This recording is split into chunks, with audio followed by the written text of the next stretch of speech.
You all know who I am. I'm going to be working across the street. I'm going to drop her off when y'all open at 9 o'clock. She's going to walk across the street for 30 minutes. She'll be gone because she'll be eating over here with me. And then she's going to come back. And then I'm going to pick her up at 5. And let me know if she misbehaves or anything like that. But there was no way that I was going to misbehave because I loved the library. I loved everything about it. Everything. I loved everything. I loved that I knew about the world. The right side of the library was for children. The back of the library and the left side of the library was for adults, well, non-children.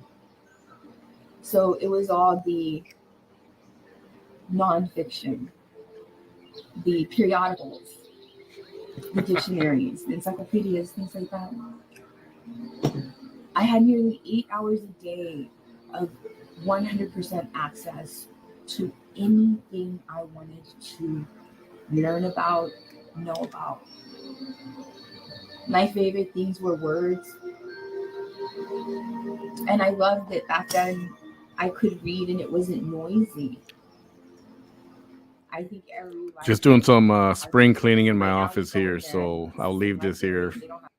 I'll comment whenever I can, but I'm just cleaning up my office and stuff. It was carpeted, it was quiet. The bookshelves absorbed the noise from the outside.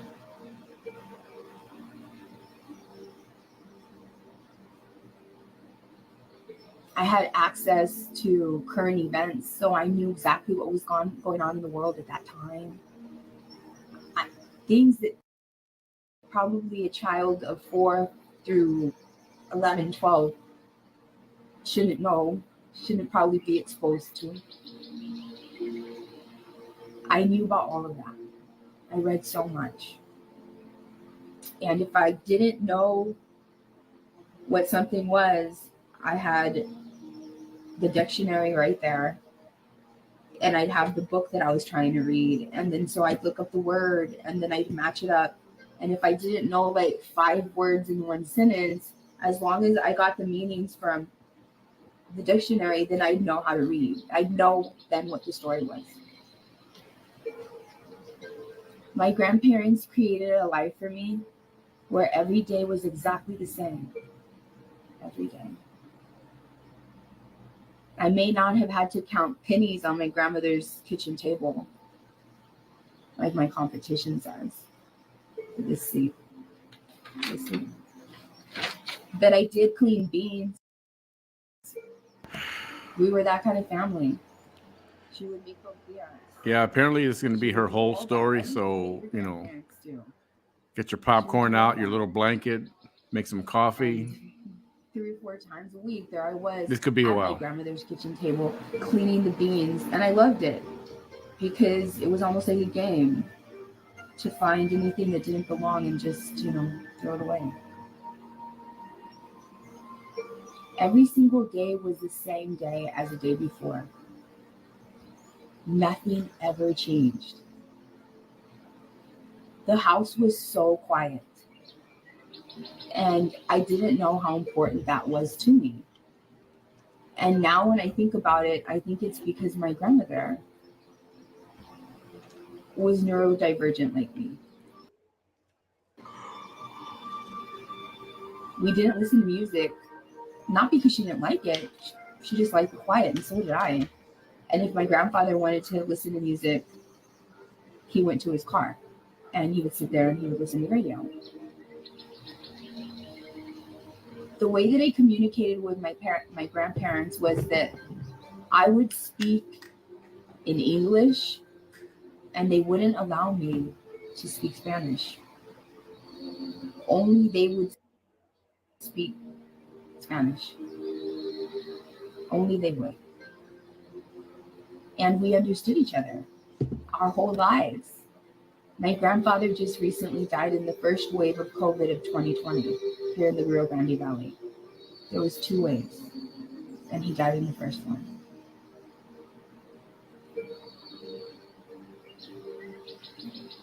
Up until when he died,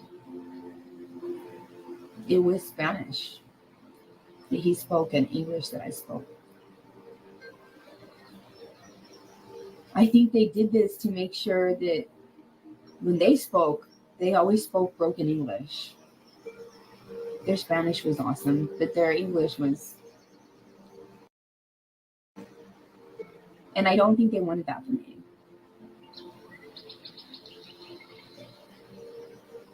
My grandmother worked 2 jobs my entire childhood. She would get up like at 4 a.m. when it was still madrugada, at dawn. And it was still dark out, and she'd go to the county and she'd make them breakfast. And then she'd come back and she'd go back at noon.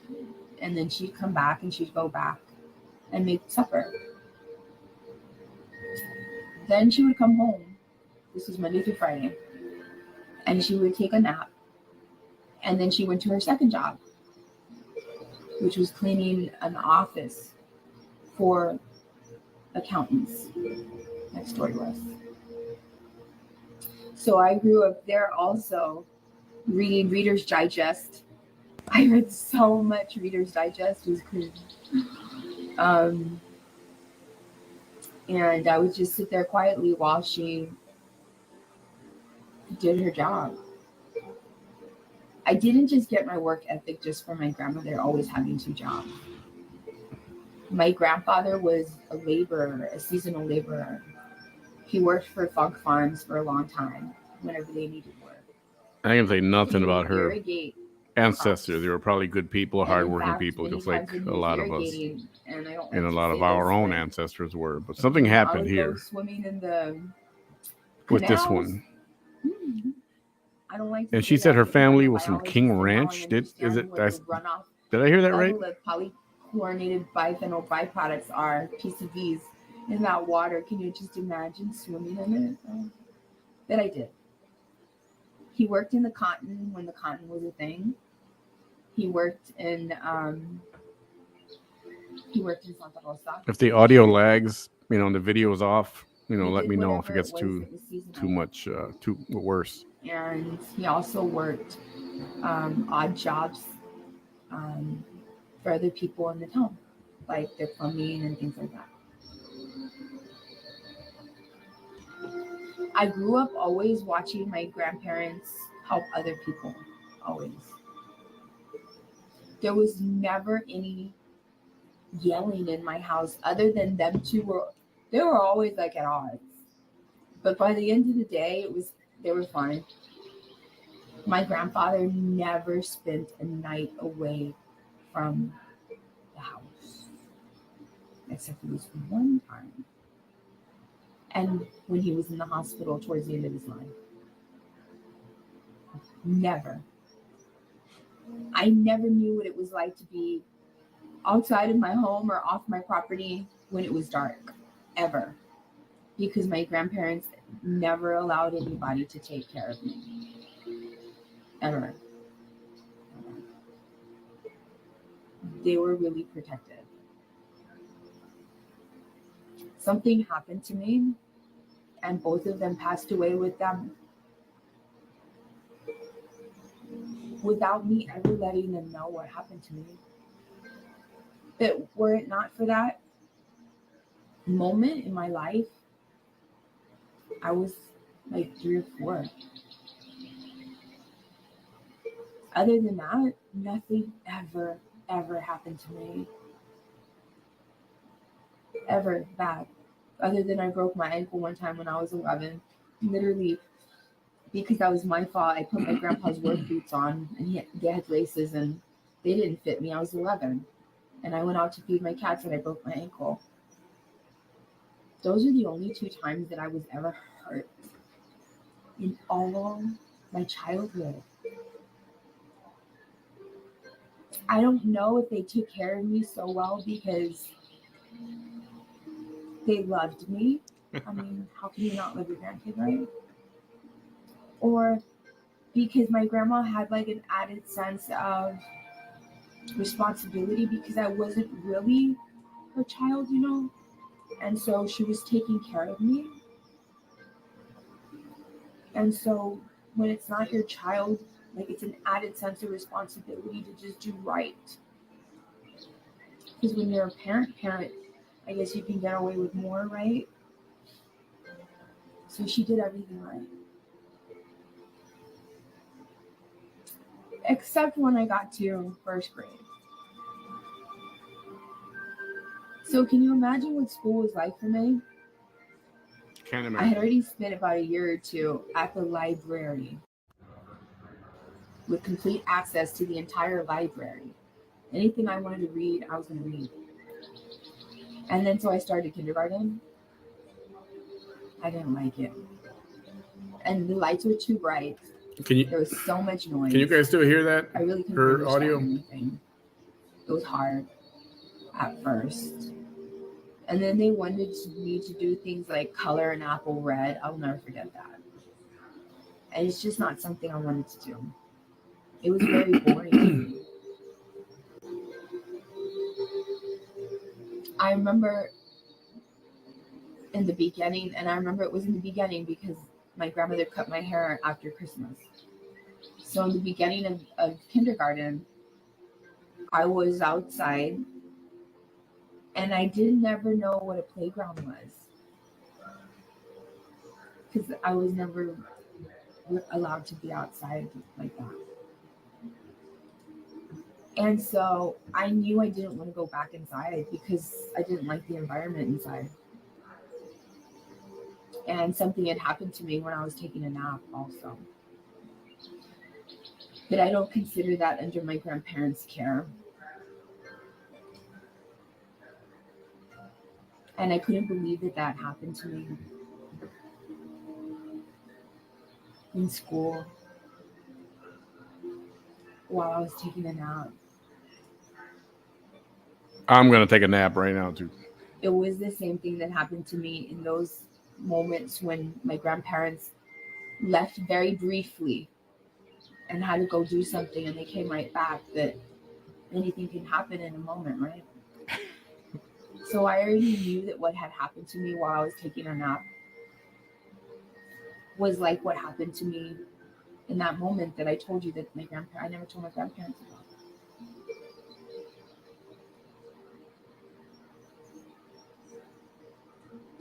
So this one time at the very beginning of the school year, I just didn't want to go back inside. I just didn't. And I was afraid to take naps. I was afraid to allow myself, even as a young child, I remember, I was afraid to allow myself to be vulnerable. I didn't want to fall asleep because I didn't know what was going to happen to me if I fell asleep. Because it wasn't my home. And the children that were there, the teachers weren't able to see everything they were doing, obviously.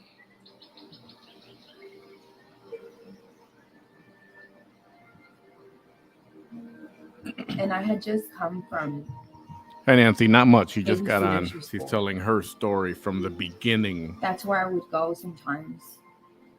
Life story. A lot of times. And they would sometimes, they would pick me up from kindergarten.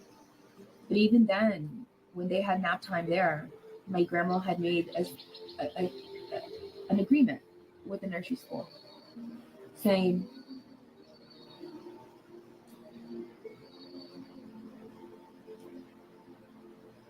can you let her have Fridays so she won't have to take a nap? And I loved it because everybody was asleep. There was no noise and all the lights were dimmed. I loved it. It was so beautiful during those moments.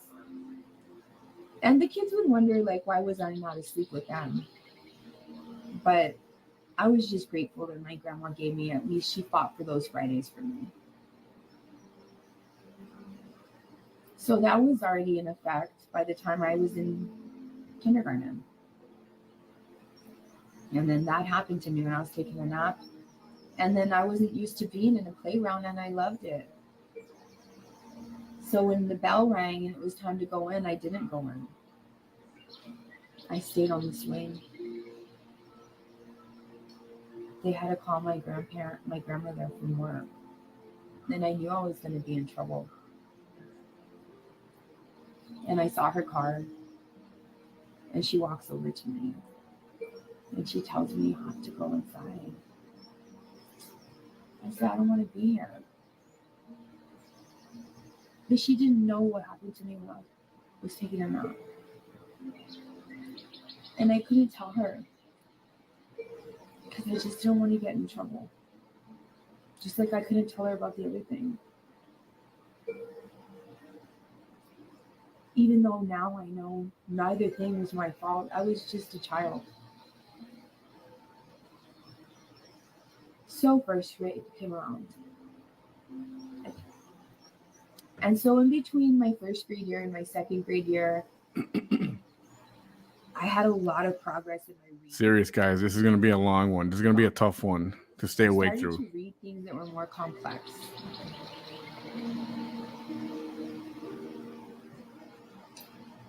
I loved history. So I read about the Civil War. I read about American history. And that led to me reading about the Civil War, obviously, right? So that let me read about racism. And so that led me to civil rights. And so that led me to Martin Luther King. And so that led me to Maslow's hierarchy of needs. And when I read that with my dictionary right there, making sure I understood the concept, I understood that at the most basic of that pyramid, it's a pyramid, Maslow's hierarchy of needs. And at the very bottom is the basic things that a human needs to thrive and survive. Acceptance, love.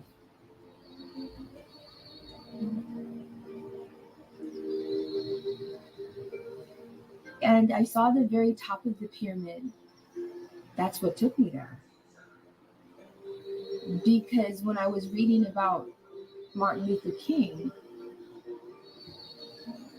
it had said how he had reached self-actualization, and I wanted to know what that was. That's the top, the very top of Maslow's hierarchy of needs. You don't have to reach the top. You can stay at the level below it and the level below that one. And the level below it and the level below that one, I read during that summer. That's where most people are happy with. They're happy at being at that level.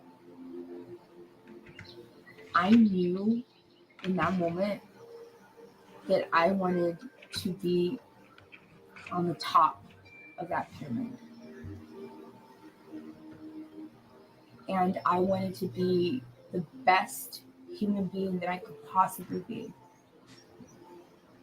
And I wanted my life to be the best I could possibly have it. It was also during that summer. I must have been 78. I must have been 6, maybe 7.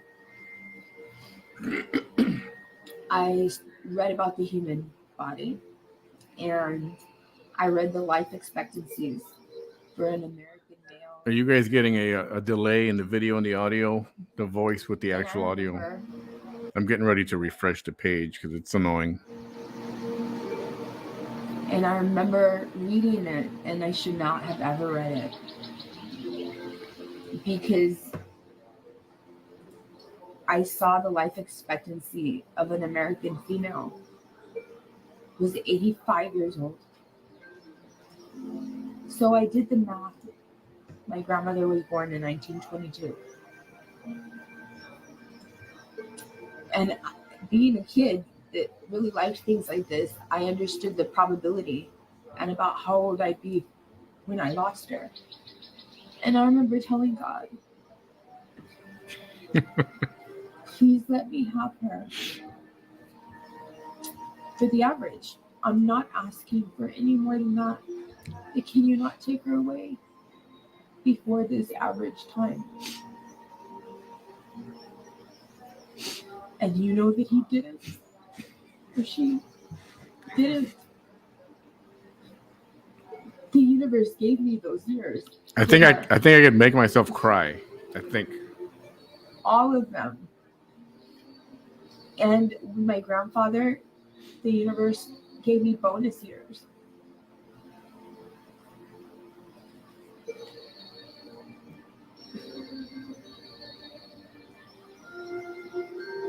When I started second grade, and this is something that a lot of people who have a problem with me, they don't want to believe this about me, that it's true. And I've always been that kid that asks those strange questions, right? So having learned about Maslow's hierarchy of needs, having learned a lot that summer, I remember going into my starting second grade, and I remember going into the building, and I remember looking up at the keystone. You know, the stone, there's an arch, and the one in the middle is the keystone, because the keystone keeps them all together. And then around there it said Robert E. Lee Elementary. And I remember thinking, why is it called that? That's in my mind back then. I remember thinking, that's crazy. That's not right. And I asked whatever adult was around me. And I said, why is it called Robert E. Lee? And they told me he's a war hero. And I couldn't believe they called him a hero. And I remember that was my first no. And I remember saying, no, he's not a hero. He fought to keep Black people as slaves, in chains, I said. boy. They didn't know what to do with me.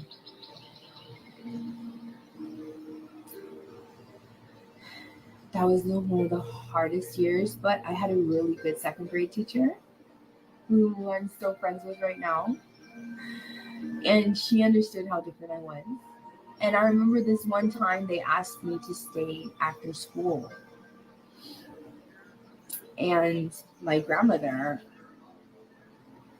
got there, and I thought it was really strange and surreal, and it's so weird. And if anybody's ever been on a school campus when everybody's gone, there's no kids, it's just strange.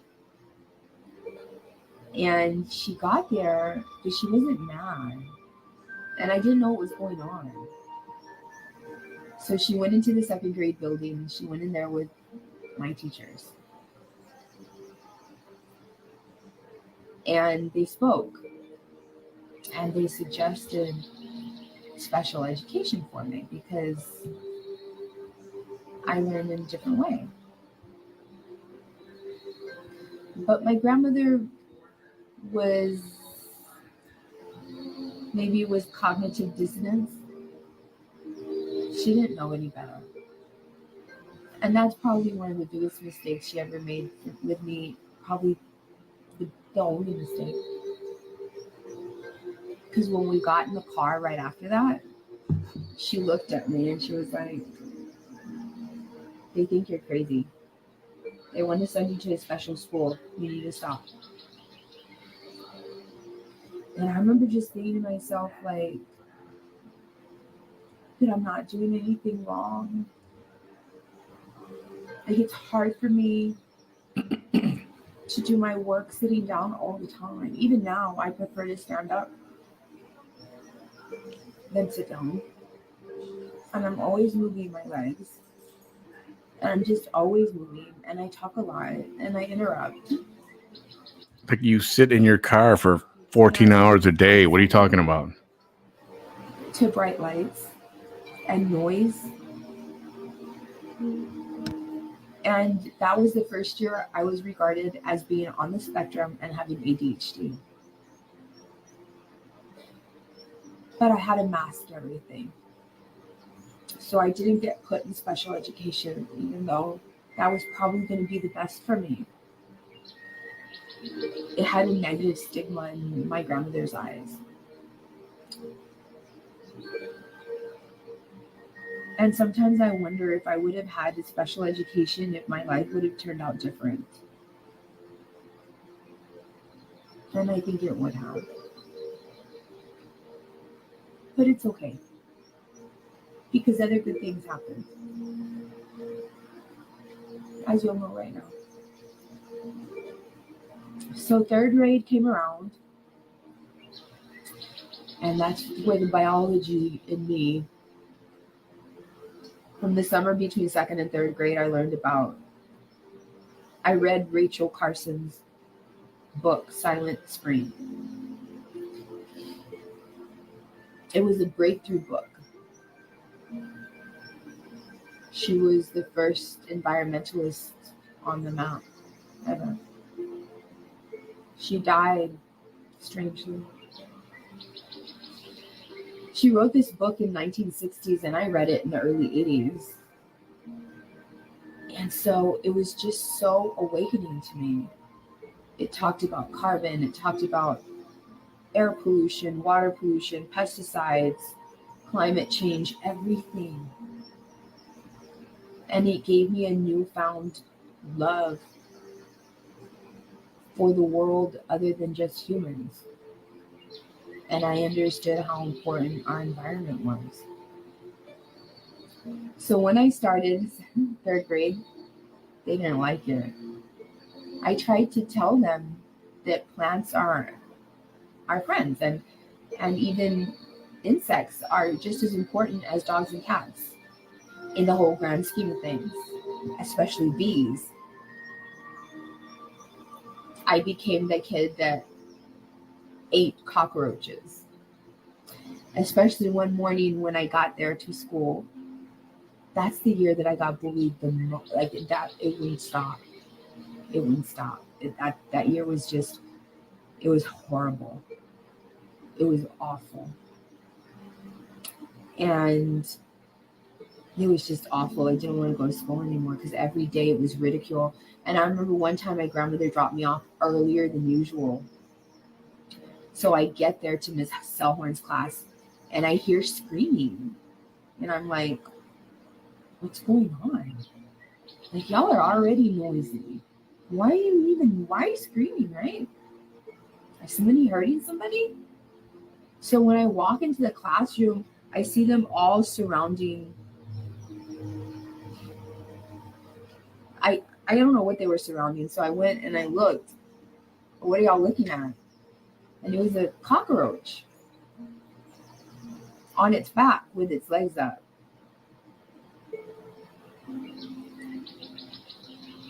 I grabbed it by its whiskers and I threw it in the trash. Just like that. Without thinking. We had cockroaches at our house. Who doesn't?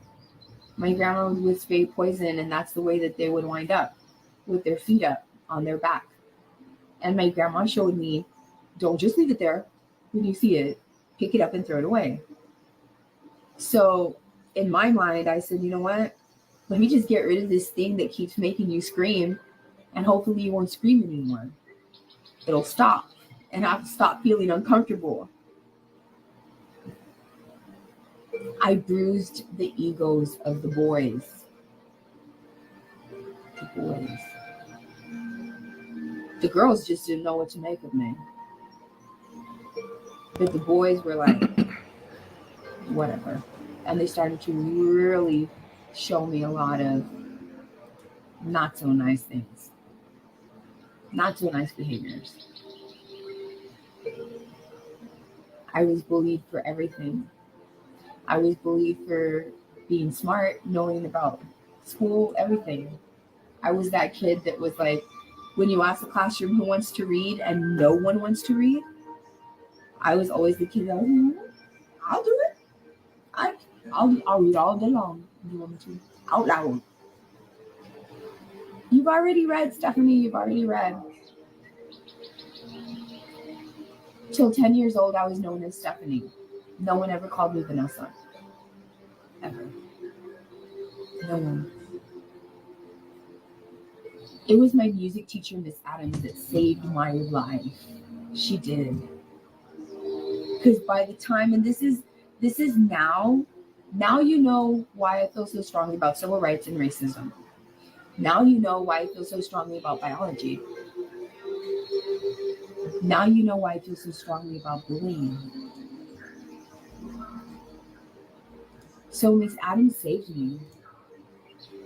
She saved me because, and I tell this, I say so many videos saying when a child is getting bullied. All right, I'm gonna refresh the page, so it's gonna go blank for just a second, okay? Really bad. November is awful. December is ugh.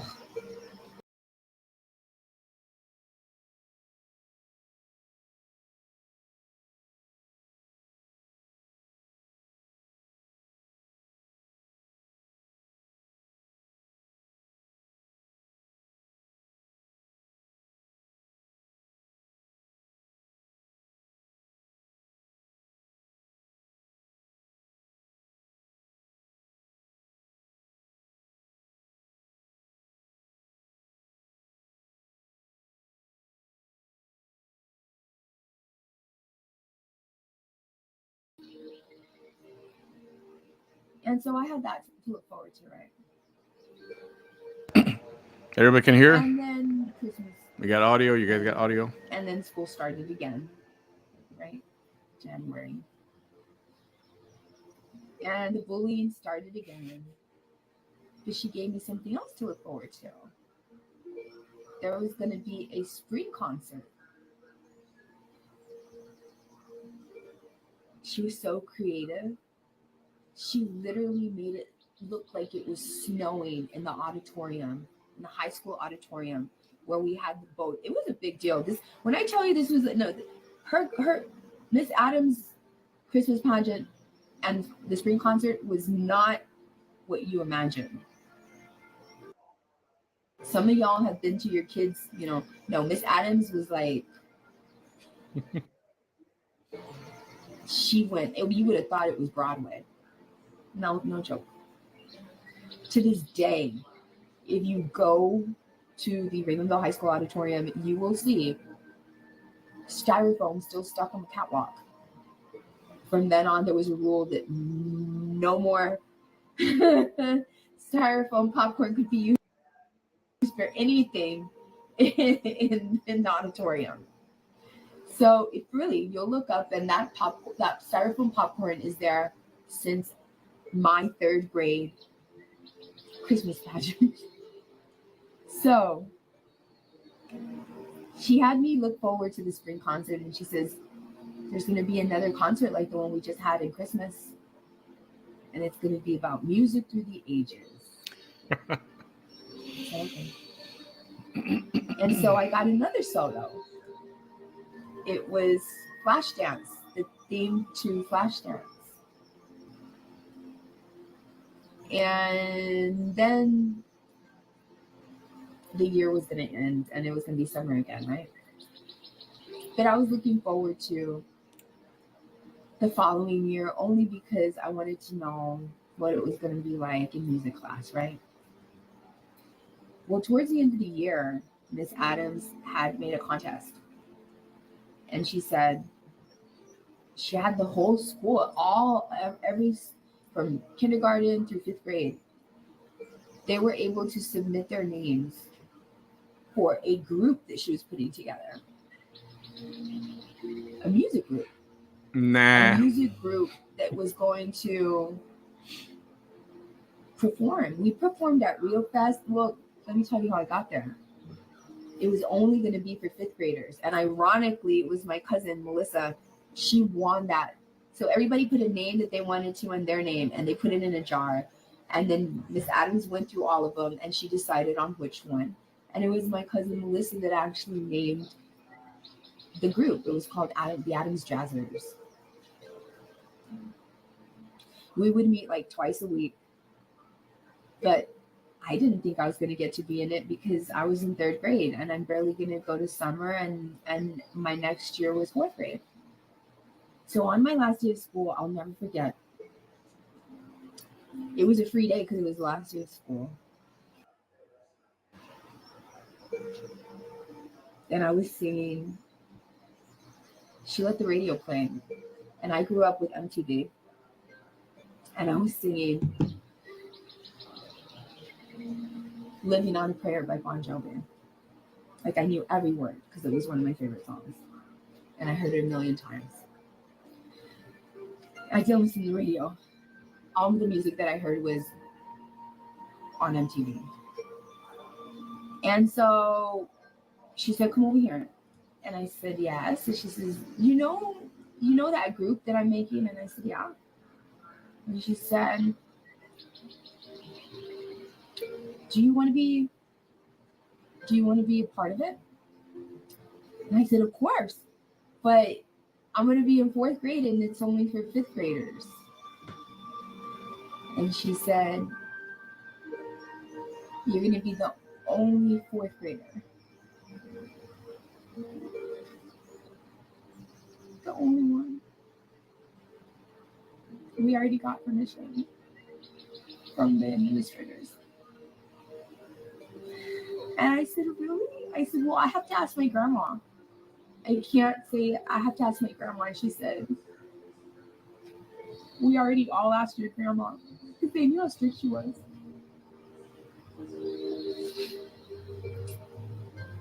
So she really did surprise me. Unfreaking believable. I couldn't believe it. I'm going to puke. I was the only fourth grader in the Adams Jazzers. And I already had my grandma's permission. I didn't have to persuade her or anything. They already talked to her about it.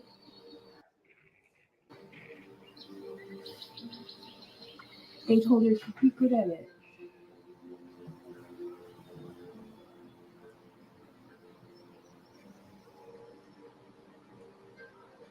They knew I was going to get excited. And they didn't want me to get disappointed. Can you believe that's how much they cared? They didn't want me to be disappointed, so they got my grandmother's permission first before even telling me about it, so that I wouldn't face any disappointment.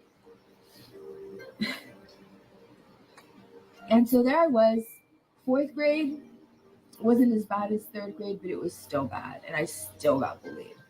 I didn't like it. It was awful.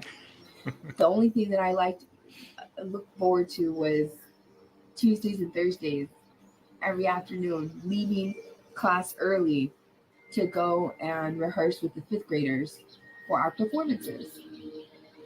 And ironically, one of those performances was at the Lady of Guadalupe Parish Hall here in Raymondville, in front of Kika de la Garza,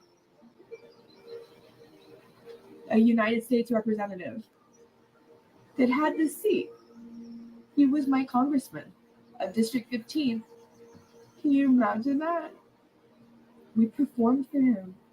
And I remember being on that little stage and I remember seeing him.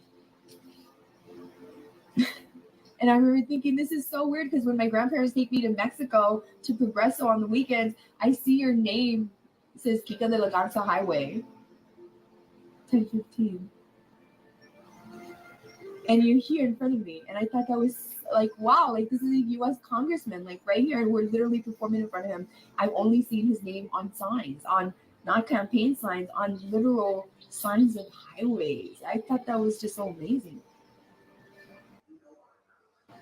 Every time we go to the Pulga, whether it was the Pulga de Alamo, the Mercedes, or Progreso, or we always went through there. We always went down 1015 to get to 83 so that we can go to the Pulga in McAllen on 23rd. So I had that to look forward to.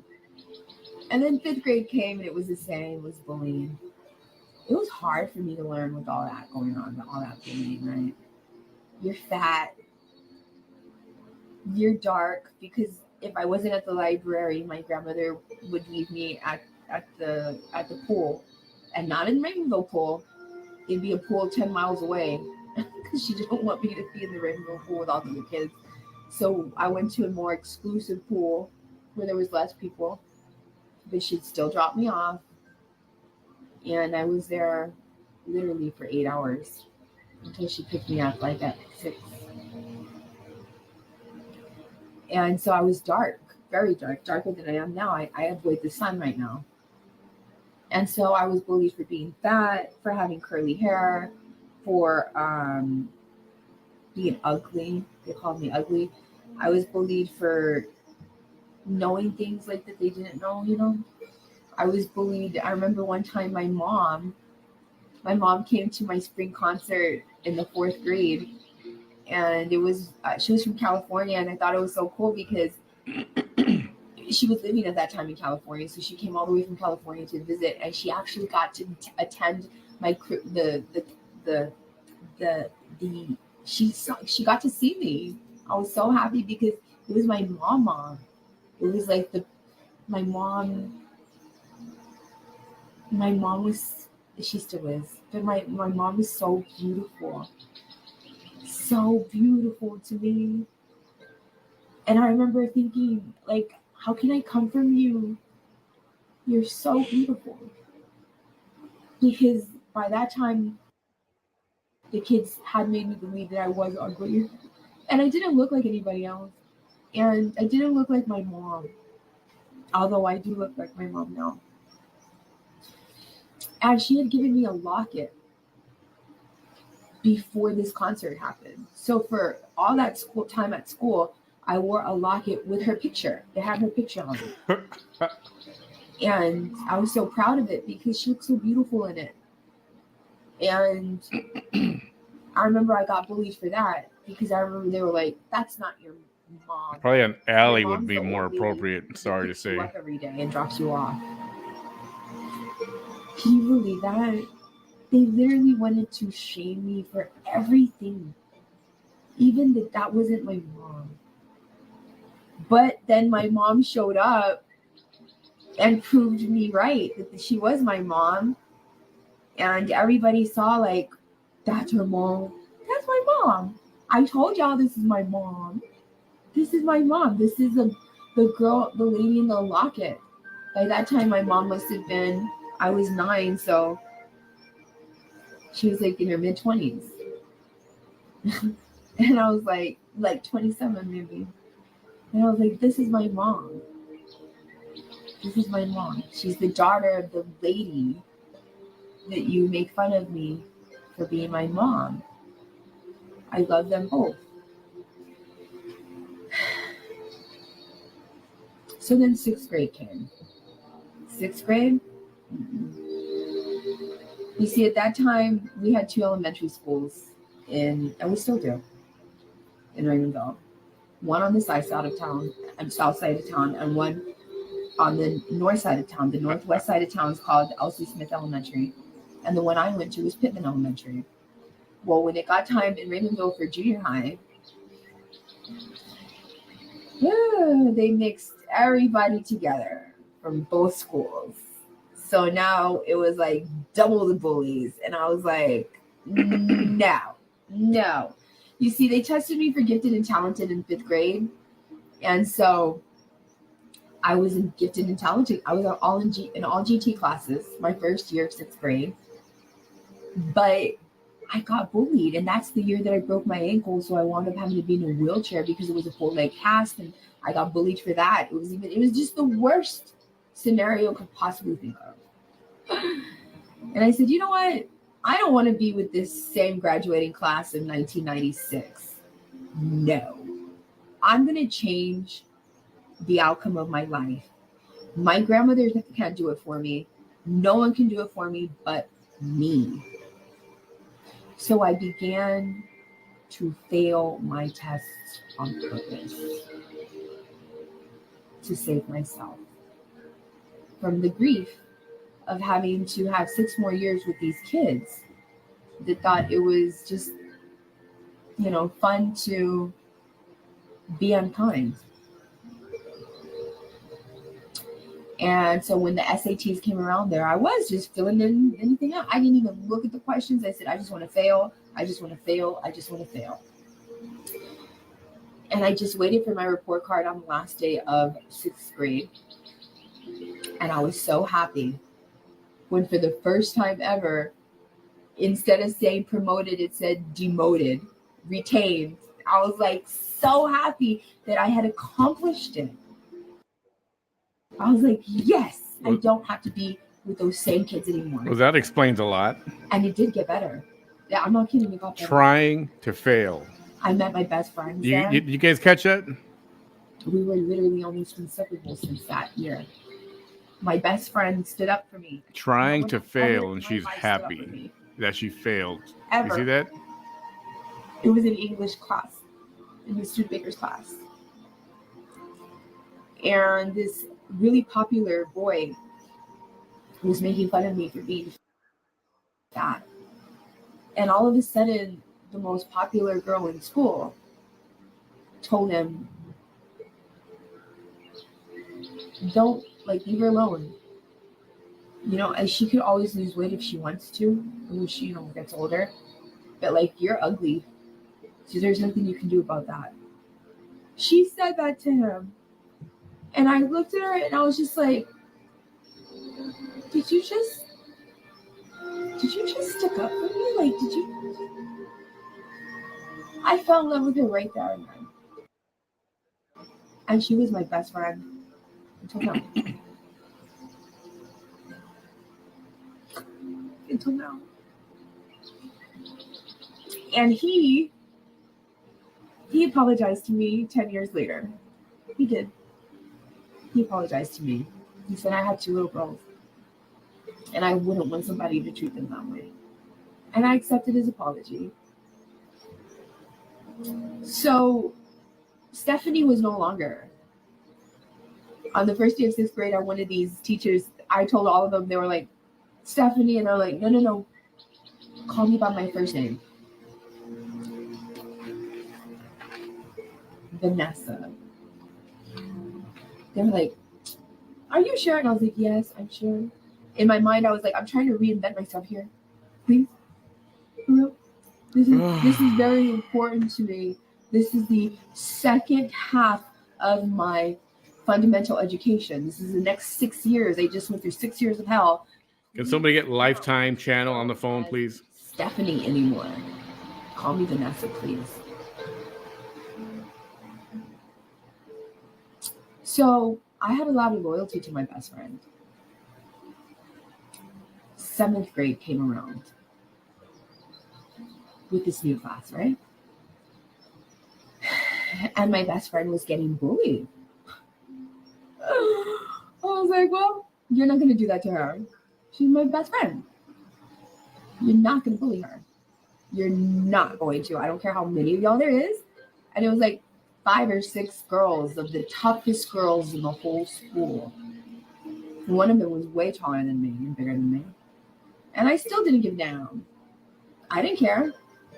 I was like, no, you're not going to pick on her. Because I felt this loyalty, I really felt like she was my soul tribe, my best friend.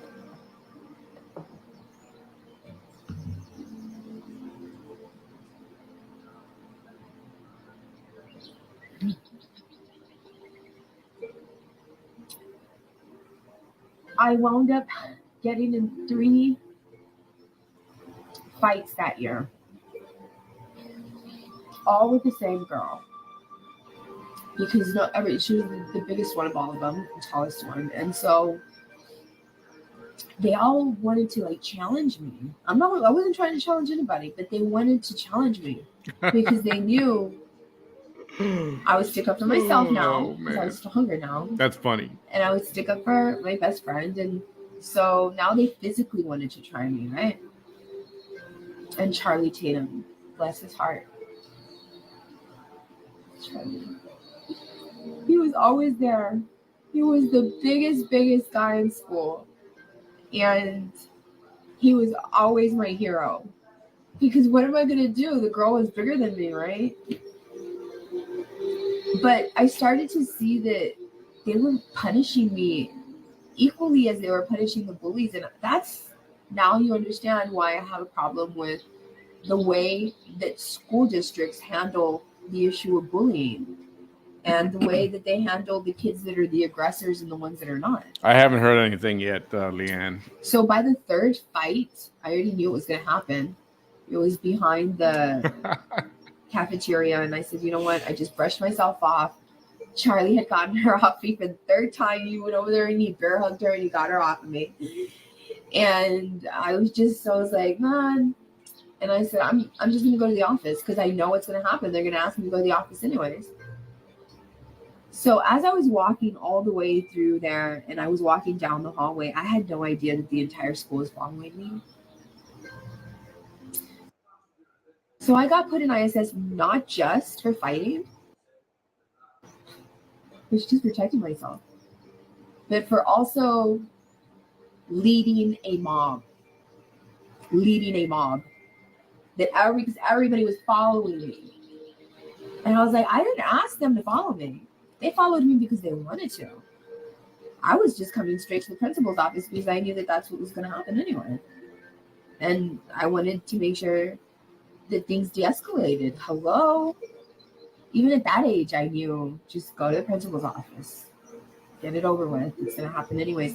I didn't know that the whole school was following me. So on the last day of school, this other girl picked a fight with me. And I didn't lose that fight. I didn't lose the other ones either. But nobody won. But I didn't lose that last one either. That first real fight that I was like, because by that time I was just so matter of fact, and the way you see me, no nonsense, is the way I was back then. I'm being serious. This girl had been wanting to get in a fight with me for a long time. I was like, you don't even dislike me. Like, I was like, okay, fine. Tomorrow's the last day of school. I'll fight with you on the second break at the patio. Okay. So that's what she wanted. And she's like, okay. So then we were cleaning out our lockers. And I remember Sonny Hernandez was right there. He was the only one there. Because I was throwing the trash out of my locker and I was coming back into the building and she said, come on. And I said, what do you mean come on? I said, it's morning. And she said, no, come on. And this is a girl that was taller than me. She was obviously had been in more fights than me. And she was, with that group. And I was like, I'm not ready yet. I'm doing things. Do you not see me in the middle of cleaning my locker? It was right outside Ms. Blevins' class, my English teacher. And I remember she was like, no, right now. And I'm like, why right now? There's like no one around except like Sunny's right here. She's like, now. And I said, I told you the second break. And I told her, you know why? Because I want everybody to finally see me kick your. Because I was so tired of people picking on me.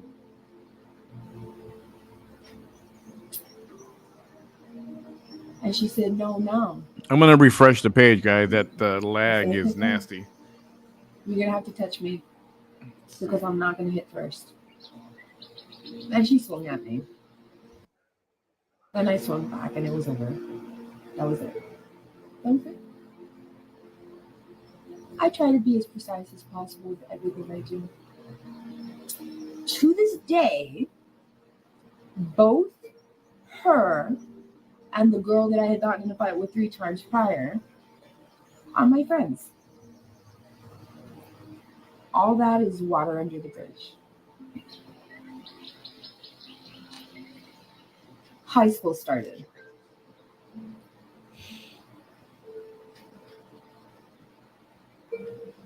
It was a whole new set of mean girls.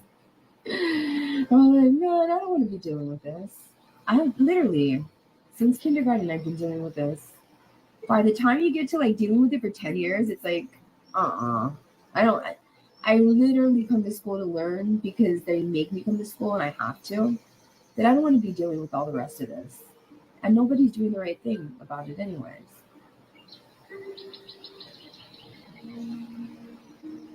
So,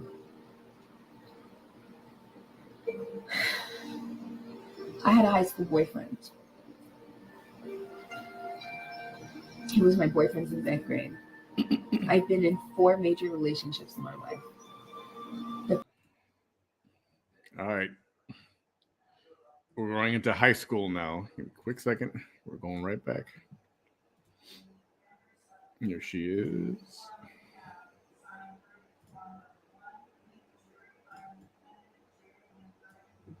Still off. I'll put it back on anyway.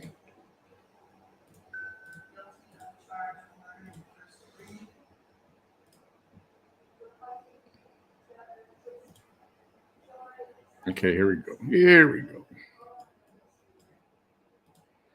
Movie, I had read the book and then I saw the movie. I loved doing that back then. I loved reading the book before I actually saw the movie. The book is always better than the movie. And so they were having tryouts for the Crucible. And I wanted the Abigail. I wanted to play the main role. That's the only thing. They were like, well, why do you want to do it? And I'm like, because I like it. All of these theater people were being such snobs. Literally. And so I said, okay. So they all went and they were all there in the same auditorium. It was the same Raymondville High School auditorium where I had my spring concert in 3rd grade. And, everywhere that I performed, we performed there a lot. But it was 10 years later and we were in high school now. So I get up on that stage after all the theater people had already done their thing. And I auditioned for Abigail. And I was the best one out of all of them. But it didn't matter. Because this is what the theater teacher told me. She said, Vanessa, you're the best one. You blew everybody out of the water. But you never go to school. So we can't depend on you. It crushed me. And so they said, we'll give you the understudy, though. And I was like, no, it's all right. How do you think I felt knowing I'm the best one? But yet you're not going to give me. This is probably the thing that would have made me start going to school a lot, the way that I should, because I'd have something to look forward to. So then my English teacher recruited me, and she says, I am the recruiter for masterminds. Masterminds, if you know that in the Rio Grande Valley, is when schools compete. Masterminds. Schools compete. Harlingen will compete with Raymondville, or Edinburgh and McAllen, and will compete with Brownsville, things like that. And it's the smartest of all of the students that compete against each other, right? Regarding, trivia. And so my English teacher said, you know what? You are so smart. I have to have you on my team. I said, well, for what? For masterminds. I said, okay. And so she gave me the material that I needed.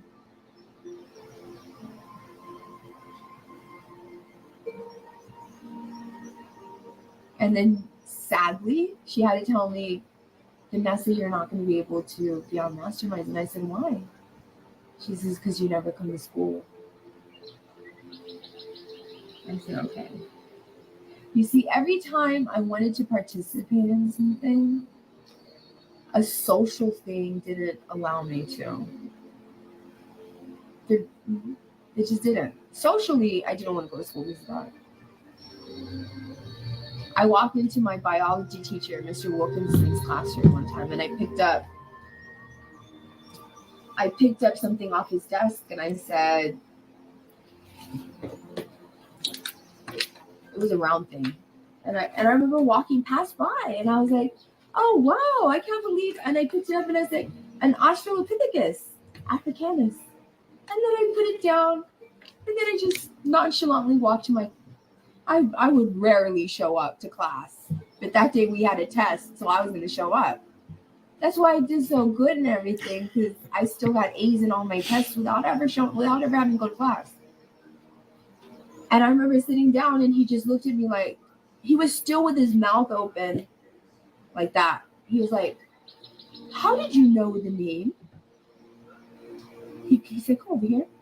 He said, "How did you know the name of that?" And I said, "Because it's the predecessor to, it's a humanoid. It's a predecessor to man. That's the mother of all of us. Supposedly, that's what we were taught." She was named Lucy, the first one, the most intact skeleton. And she was named Lucy because when the archaeologists were uncovering her, I was telling them this. They were playing Lucy in the Sky with Diamonds, the song. And so they decided to name her Lucy. He was just like, "No, there was no way you know this." And I was like, "Yeah. The evolution of man is one of my special interests." So then he had like a different respect for me, I could tell. Then one time in high school, me and my two best friends got called into the office. I don't know for what. I forget now. But I remember it was for something that we shouldn't be in there. I knew, and I told them, I was like, "This is not even our fault. We shouldn't even be here." And so when Mr. Solis, our principal or superintendent, I don't remember what it was. He was the head of something. And we were in his office, and it felt like we were going to get in trouble. But then I said, "May I speak?" And he said, "Yes." And so I told him why we shouldn't be there. And he was like, "You are so articulate." I said, "Thank you." Like that, I wasn't used to anybody being kind to me. The last one was Miss Adams. And then, the theater teacher did that to me. I didn't like that. And then my English teacher was sweet, even though my English teacher, ironically, was known as one of the most strictest teachers, but she was so nice to me. So then I found out I was pregnant. And they called me into the counselor's office, and they said, it was the year before I was supposed to graduate. And they said, "Vanessa, you're not going to graduate."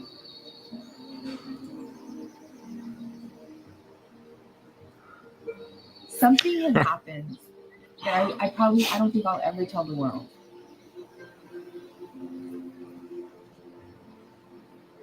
But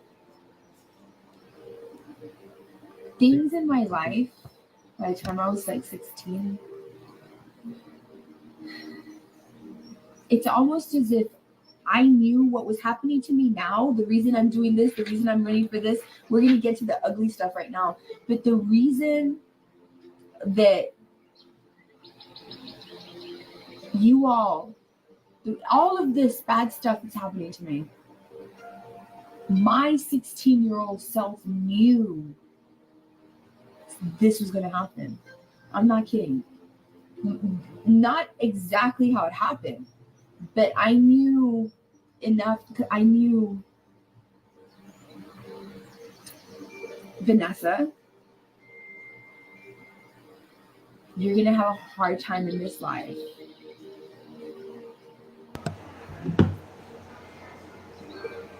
Because you're strong and you're vocal. And they don't like that here in the Rio Grande Valley.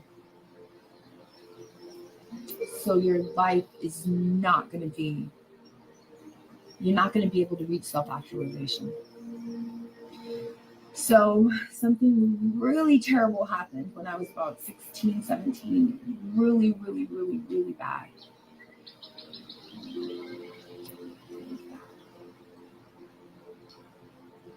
really bad.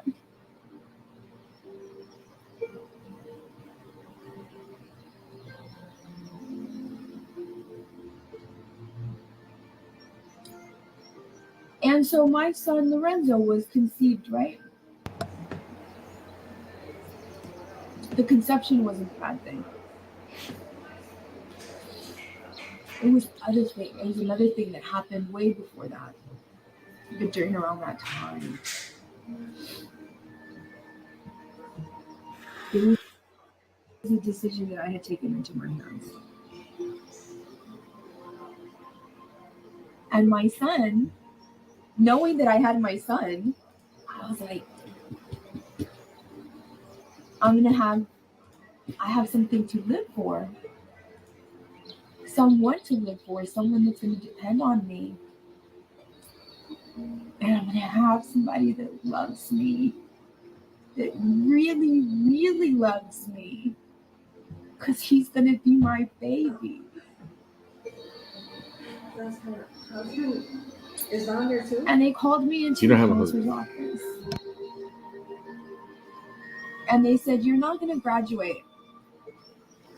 And I said, why? I'm passing everything. I literally have 90s and everything except Spanish. But I was still passing. They said, we can't give you credit because you haven't been attending. And I said, well, what are my options? And they said, you can go to alternative school. And I said, okay, fine. So I had to make up for 2 years of high school, literally 2 years, because I was supposed to graduate in the spring of 97. And Lorenzo was born December 4th of 1996. And I finished in 6 months. When I saw how fast I could go, when I finished my first module, they're like, there's no way you're done. And I said, I'm done. They're like, there's no way. And I said, look, I'm done. I promise you, I'm done with it. Here's your geometry. Here's my geometry credit. Give it to me, please. Give it to me, please. And I loved it because it was completely quiet. I could learn without the bright lights. For some reason, it wasn't bright in there. And there was other students there that they either were pregnant or they were like troubled youth, But I loved it because it was at my own pace and no one was bothering me, right? So when I saw how fast I turned that one in, I was like, let's do this. And you could only go in the morning or in the afternoons. So I asked, can I just come the whole day, please? And I finished 2 years of high school in 6 months. All those credits in 6 months. They had never seen anybody. That program had been in place for a long time, but they had never seen any student go through that many credits and gain that many credits. And I almost finished. Almost. I was on my last module, my last subject. And I remember sitting in my grandma's dining room table, holding my Lorenzo. Holding him. He was brand new. He was a newborn. And I remember Miss Gonzalez. She was the alternative school instructor. She came to my home because I was a brand new mom. I had just had my baby. And she wanted me to graduate before Christmas break. And she would bring me my work. And she would pick up my work. And I finished. I officially on paper graduated not just on time. I graduated 6 months before my actual graduating class. Literally 6 months. So I had from the halfway of 1996 all the way to May of 97 where I didn't have to go to school because I legit finished high school. I got to graduate with my class and I got to walk with my class in May with my Lorenzo, 6 months old, in his car seat. and my grandparents and my mom and dad there. And I was so glad that I beat that statistic.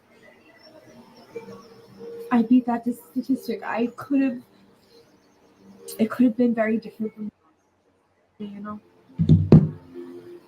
So I was so happy that I wanted to start going to the University of Pan American immediately, literally the next month after I graduated high school. The father of my little boy convinced me, and I believe he even brought me an application for nursing school. He said, "Here, do this." And I said, "No, I want to go to college. It's 4 years of college and then 3 years of law school. In 8 years, I'll be making a ton of money. I just need to start. As long as I start, I know I can finish fast." And he said, "Just do this. It's faster. And you'll make a lot of money." So this particular nursing school in Harlingen, Texas, the Valley Baptist School of Nursing, is notorious for being very hard to get into back then. And so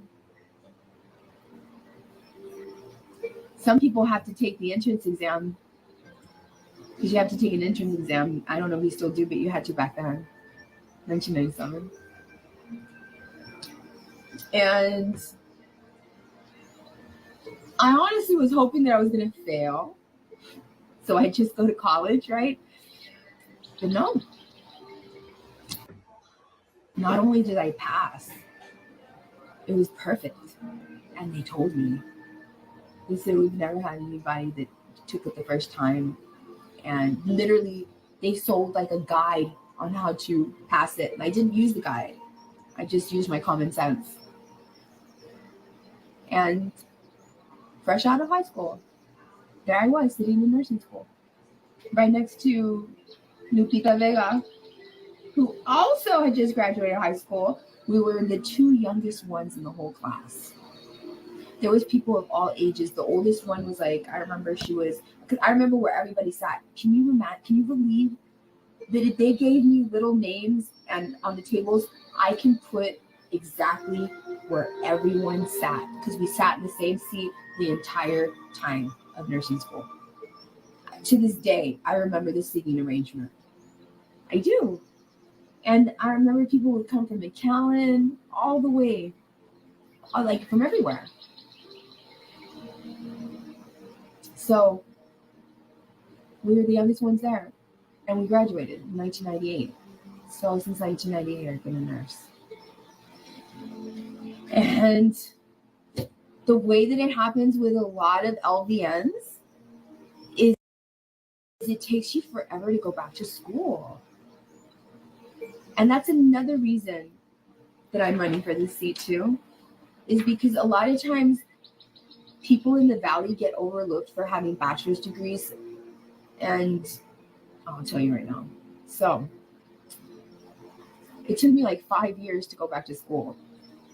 But before we finished Valley Baptist School of Nursing, my class was the first class that created change. My class was the last class to have a time clock. Literally, you had a time clock. You had to punch in and out like a job. There was other things that we didn't like. So as a class, we got together and we made our concerns be known. It was activism. And we got what we wanted. That was the first time we got what we wanted. Chuck, where you at, Chuck? So I'm sure he's got better things to do. I'm the nurse. And I've been a nurse for already, I don't know how many years, like maybe like 7, 8, 9, 2, like 3 years. And so I'm working at this one place in Hidalgo County. And I'm already going to leave because I've been there for a little while and I didn't like it. They were changing companies. It was a prison. And my husband, who's now my husband, the second relationship, he was there, and I was like, he was working classification and I was working as a nurse. And we knew what was happening, but we didn't. We were like, we have to say something. He was like, are you going to say something? I was like, well, we have to say something. So they made a big meeting, and it was Albert Sneed Correctional Facility was then going to turn into LCS Corrections. They were going to change companies. But I knew that there was something happening that shouldn't be happening. And so did my husband.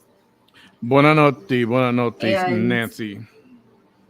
so they had a meeting, and everybody had to come in from all shifts. If you worked at night, you still had to come in. So we were all there, and LCS was now, Albert Sneed was officially transferring the baton to LCS Corrections.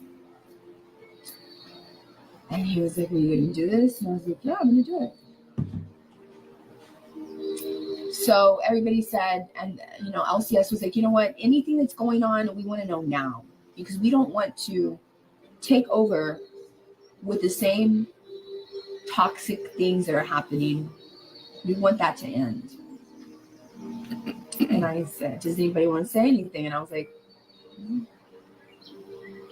they were like, yes. And I was like, that, if you look at it was a female major. To this day, she doesn't like me. I was like, if you look at the applications that are sitting in front of her, you're going to see that there are some applications that are designated with a little symbol on the corner. Perfect, Isabel. And depending on if you have that symbol or not, is if the old administration is going to like you enough to hire you back or not. That's corruption, y'all. That was the first time I spoke against corruption. And sure enough, that's correct. Said, if you don't believe me, take a look at the stat. And the reason I told them, the reason I'm speaking up is because some employees have been let go for not good reasons. They didn't have to be let go. Simply because of stupid political stuff that didn't even matter. This was in Hidalgo County. And everybody was like, thank you for saying it, but like, oh my God, like, I can't believe like you had the nerve to say it. It's like, hi, Summer. I'm leaving in 2 weeks anyways. I already have another job. But you all may not have a job. And I said that to them too. I'm only going to work for your company for 2 weeks. I already gave my notice because I'm tired of working for this administration because of the way they are. And those applications and the way they're designated and the way they're doing the hiring process should give you an indication of who is corrupt and who's not. And the employees, they should all have the same opportunity to get their jobs back and to apply. And it worked. It worked. They took it out of her hands. And yep, the symbols were there. And yep, other employees, previous employees were able to get hired back. So I had stayed quiet and masked everything until that year. I was like 21 years old. And then I started working for Dr. Lawler, Dr. Clark, Dr. Villarreal, who's now working at DHR Hospital, Dr. in McAllen, Dr. Clark, Dr. Lawler, Dr. Ruben Lopez, God bless his soul. Dr. Lawler, God bless his soul. Dr. Lawler hailed from Mercedes, Texas. His father was also a doctor. He was named Marion Lawler, just like his father was Marion Lawler the first, and he was Marion Lawler the second. And there was a Marion Lawler the third, who was an attorney in Brownsville, his son. Dr. Ruben Lopez, he hailed from Donna. And I loved the fact that he was a mentor under Dr. Red Duke. Dr. Red Duke is the founder of emergency medicine in Texas. If it wasn't for Dr. Red Duke, we wouldn't have had ambulance services helicopter services the way that we do now. Dr. Red Duke changed the way that trauma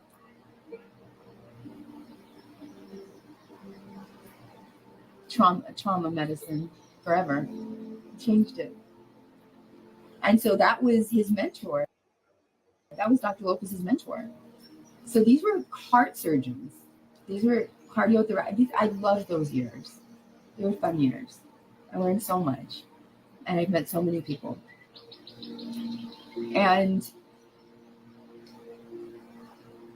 I had my Jesse during that time, my second son. Lorenzo was 7. Jesse was just born.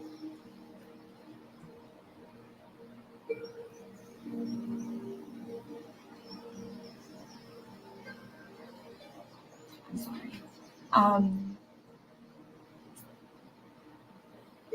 So I went back to school at TSTC. It was on my way back home. So I said, I'll take my basics there. And yeah, I went back to school. It took me 5 years since being a nurse. And I finally said, you know what? I'm going to go back and I'm going to get my biology degree and I want to go to law school. Finally. I saw how healthcare was changing and I didn't like it. I didn't like the way that it was going. I didn't like how companies were being reimbursed. I didn't like that the level of care. Now you know why I care about activism. Now you know why I care biology. A lot of things now you're knowing why. Racism, all that. Now you know why. And healthcare, access to healthcare. Now you know why. Now you know why, right? Not just because I'm a nurse, but because I've seen it. So then I finally got all the credits that I needed, whatever. And I finally maxed out everything that I could take at TSCC. And I was like, finally went into the UTRGV. But by this time, things didn't work out with me and Jesse's dad. And I was with the father of my little girls. And we waited 6 years before we had any kids.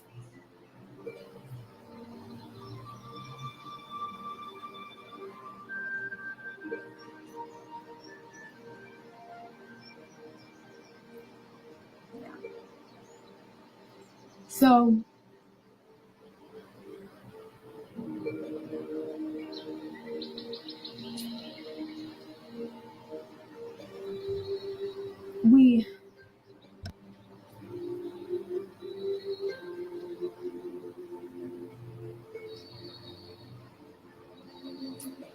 I made a lot of friends at UTRGV, at Pan Am. A lot of friends that I'm still friends with now. A lot of y'all I've asked to please go for me. Please, please, please. I was ambitious even back then. I literally took the hardest classes you can take all at once my first semester. And I wound up getting pregnant my first semester. And it was at the end of that when I graduated. Some things started to happen with my son, Jesse. This is where it starts to disintegrate.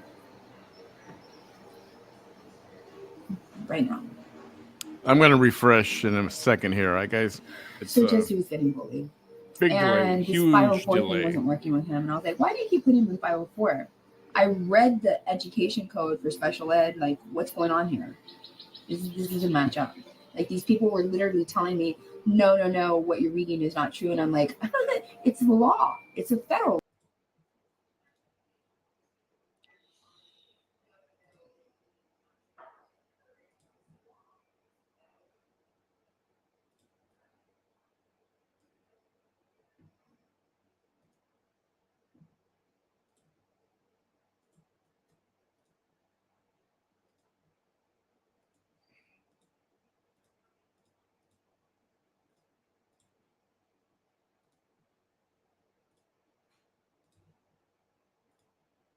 Who's talking to you like this?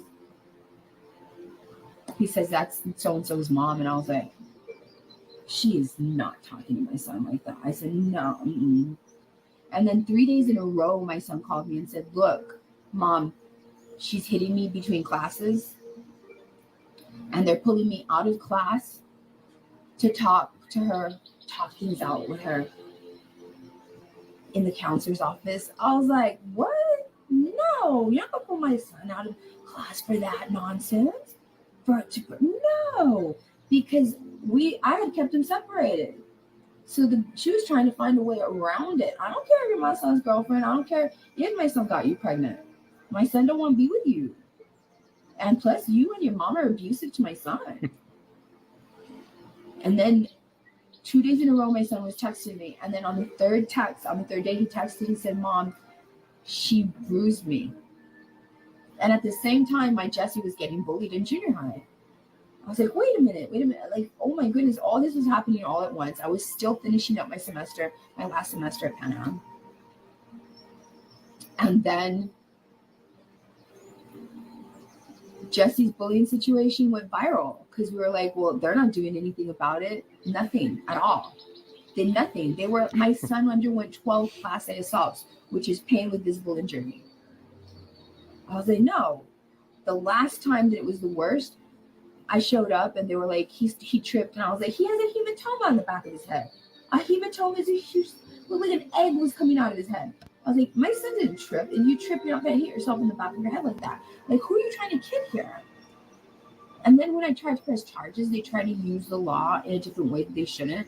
And I know because I went to the actual state senator that wrote the law, and the cabinet member, she was a female lawyer that helped him write the law, told me this is an unintended consequence that we thought was going to happen and that the police might use it this way.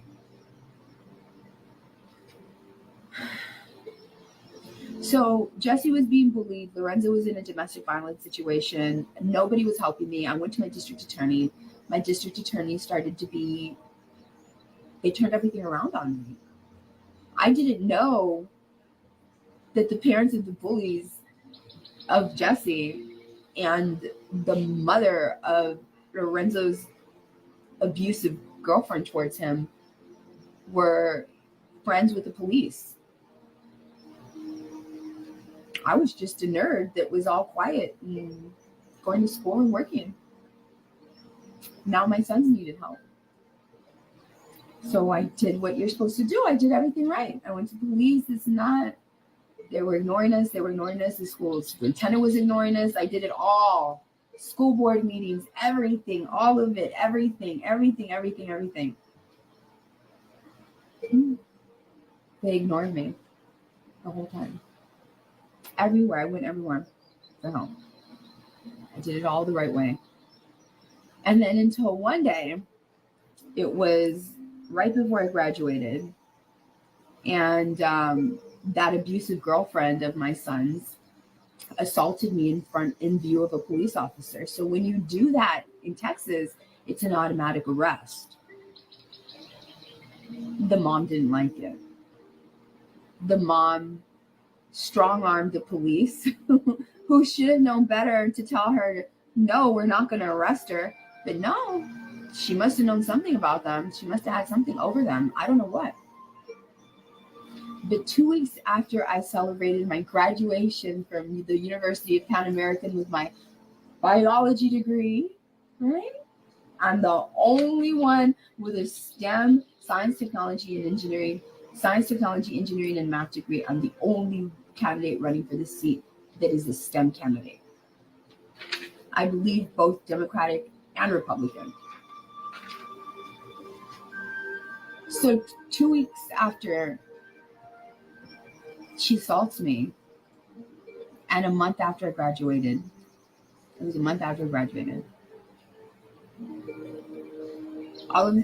during that time, we had gone before a district court judge who actually gave us a protective order to help us be protected against that girl, both me and my son.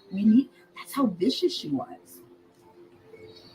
And then we come to find out that she's been like this ever since she was a child, her entire school year. She was always known as, and as she grew older, it grew worse. She became then that kid that recorded you and would hold you, if you were at a party with her, she was going to hold that over your head for the rest of your life, all things like that. And she was always getting in fights, and her mother was always getting her out of it. And, well, this is my son. No, this is my baby boy. No, I don't care that he was in a relationship with your daughter. You're not going to take over my son's life. No. And so all of that happened. And even after she assaulted me, we went before a district court judge, got a protective order. For 2 weeks, we felt protected. We felt like everything went away. Jesse's bullying story went viral. The 6 months prior, that was already kind of, slowing down. They weren't really picking on him anymore. but it still affected him, right? Everything that had happened. And he was still not getting special education. They still refused to give him special education. I was still fighting for that. Well, then I get a knock on my door, and I'm in front of my computer. My daughter's 9 months old, Audrey. Between Audrey and Sinaida, because of my teenagers, my son's situation, the mother of that girl gave me so much stress that there was a child that should have been born between Sinaida and Audrey. But I would have never had Audrey, right? But it's still something, because I was in my second trimester. And this lady was vicious, and anybody who's from my hometown knows exactly who I'm talking about.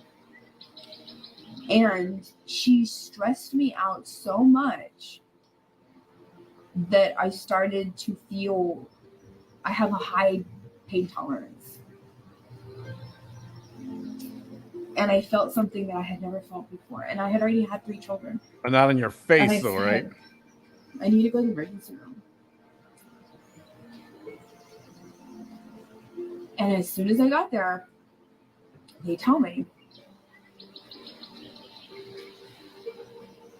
your baby's legs sticking out of your cervix. And I knew as a nurse and a biologist, I already knew. That I still asked, because you're a mom, and that's it. I was preparing for that baby.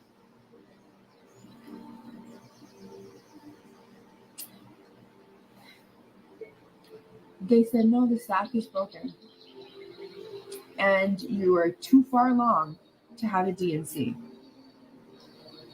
The baby's not going to survive. You're going to have this child. We're going to have to admit you. You're going to have to induce your labor, and you're going to have to birth this child.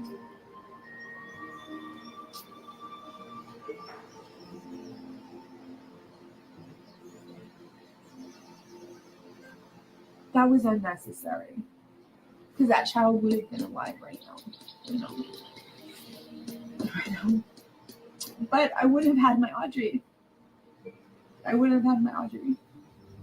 Beautiful Audrey. So Well, you wouldn't have had her right now, because you don't have any of them right now. All this drama was happening. By this time, I was surviving. Poor kid. That sucks, but on social media. It all started on YouTube for me, y'all. Go to my videos, my older videos. I posted one of how my mayor treated me.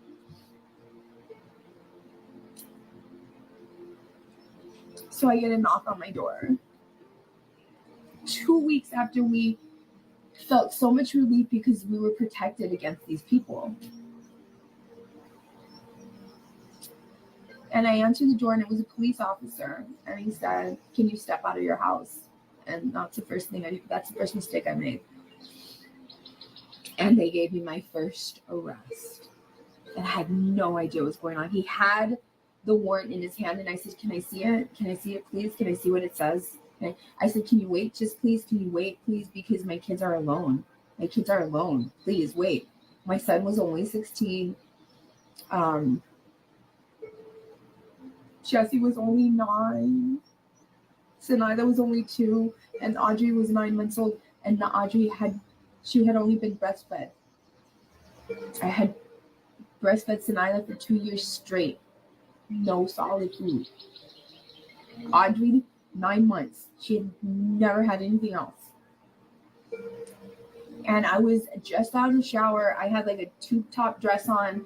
And my 16-year-old son had to take his shirt off and give it to his mom because they were going to take me to the street. And we live on a highway. The whole town was going to see. And sure enough, guess who was passing by as soon as they were taking me handcuffed to the car? The mother and the daughter. The mother and the daughter. And I remember the judge came in, and I was like, okay, it's relief. And I barely came across this footage. Just the other day, I have it. It was so hard to look at.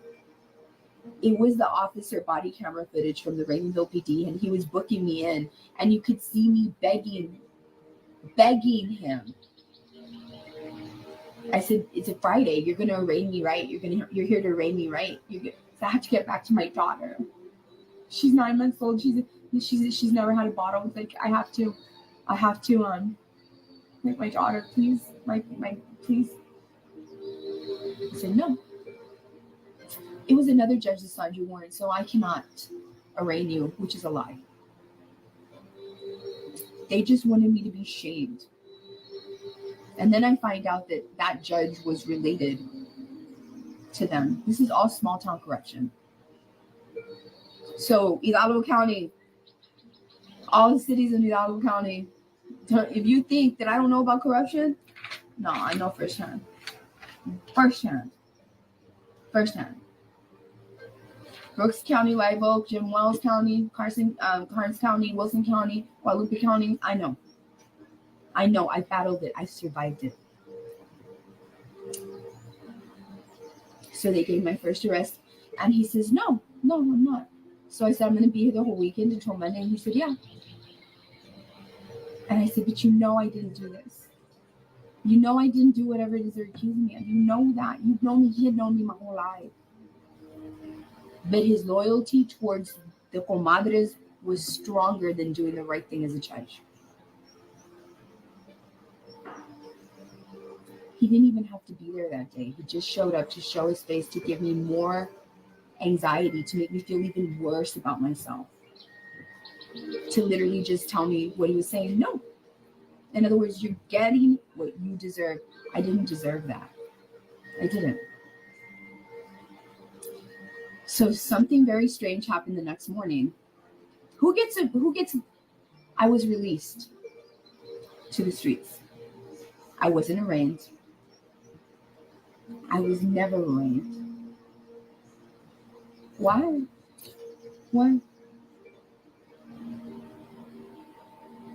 Because it was an arrest that should have never happened. At 6 a.m., I heard the doors roll. Because remember, I've been a prison nurse, and I've also have been around those kind of doors since I was a baby at the courthouse with my grandma.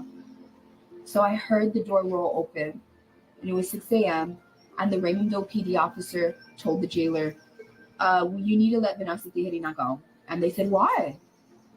He said, because she should have never been arrested. She was the victim in this case. So without arraigning me or anything, they just let me go. But they still prosecuted me. Can you believe they did that? They dug their heels in. Come to find out that lady had said that I hit her. And I didn't. 3 months later, I made such a big deal for those 3 months that they wanted to silence me even more. And they arrested the father of my little girls for the same thing. And the videos on my timeline just go down on this page.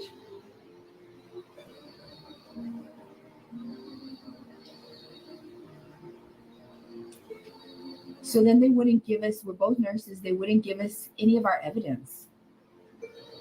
And then I started going to the city meetings and demanding it. And then we are both protected under the AD Act.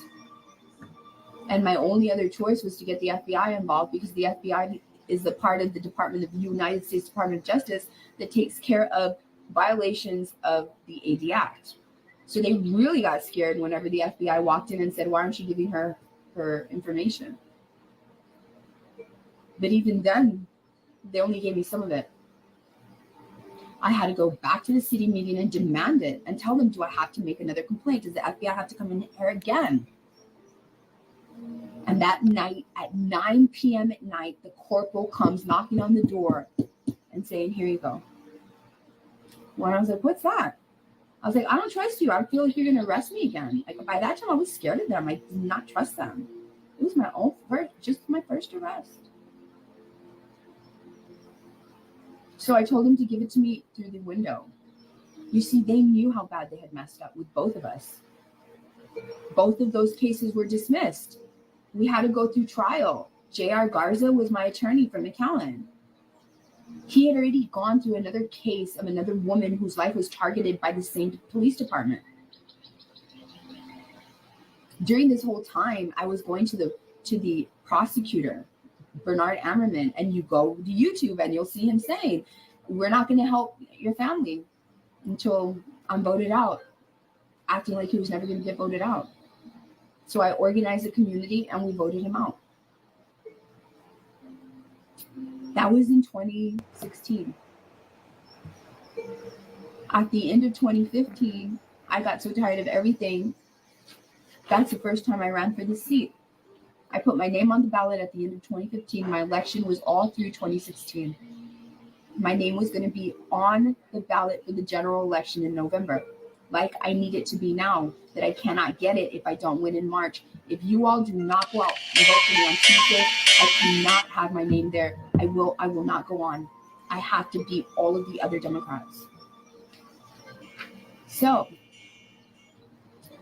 when the judge saw the case, Judge Gabbert, a 30-year judge out of Starr County, had to drive all the way to Raymondville for 3 days in a row. And at the end of the trial, he said, I've learned more from this case than any other case that I've ever seen in 30 years. It looks like these police officers just did whatever this lady wanted the police officers to do to these two people.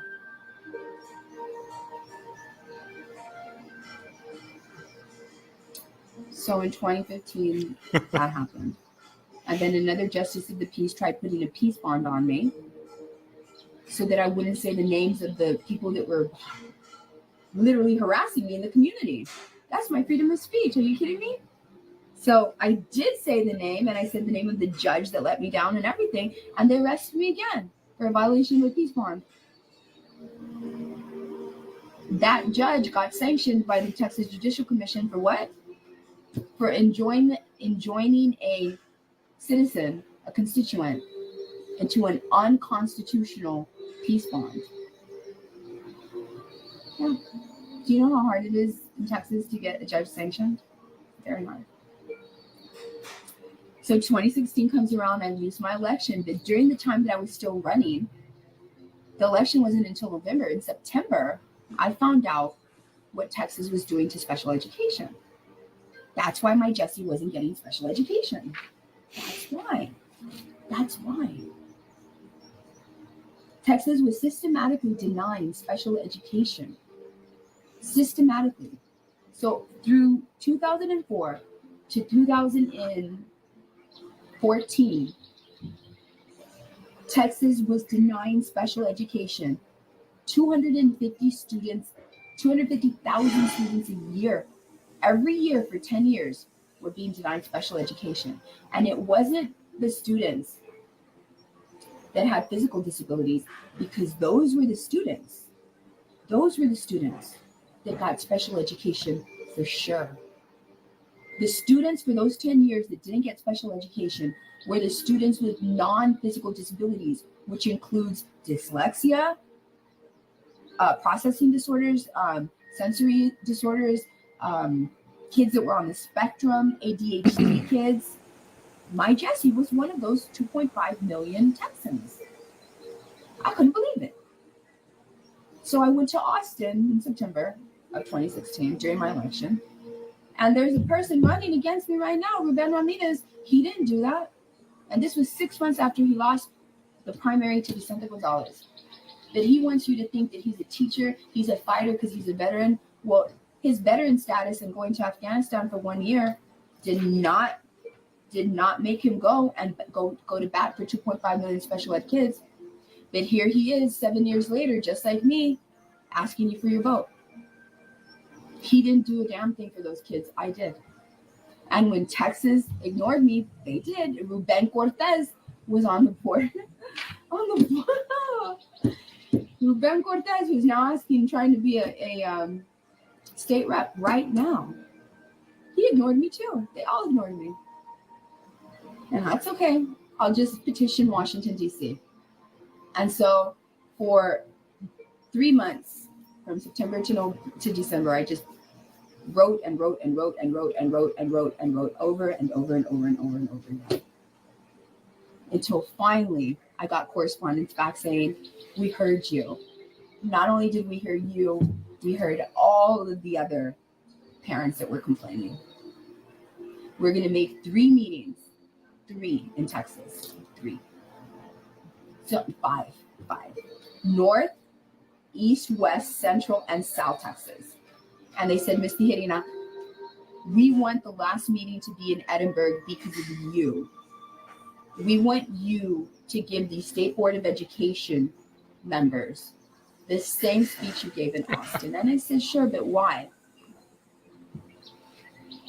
And they said, because out of all of the complaints we got, your speech mentioned everything that everybody had mentioned, but mentioned things that nobody had ever thought of that were just as important or more than any of the other things. And I said, okay.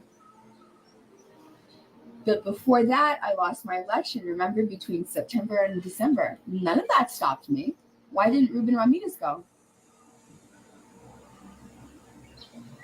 By that time, this happened between 2004 and 2014.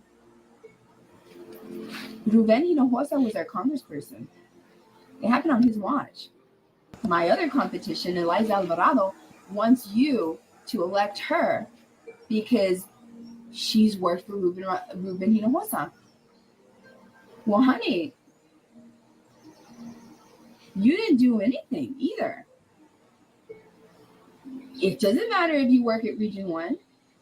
The fact is, you and Ruben both were in positions. Ruben was a teacher lawyer, ex-U.S. congressional candidate. Literally, he would have been in Washington or on his way to Washington, and he didn't do a damn thing.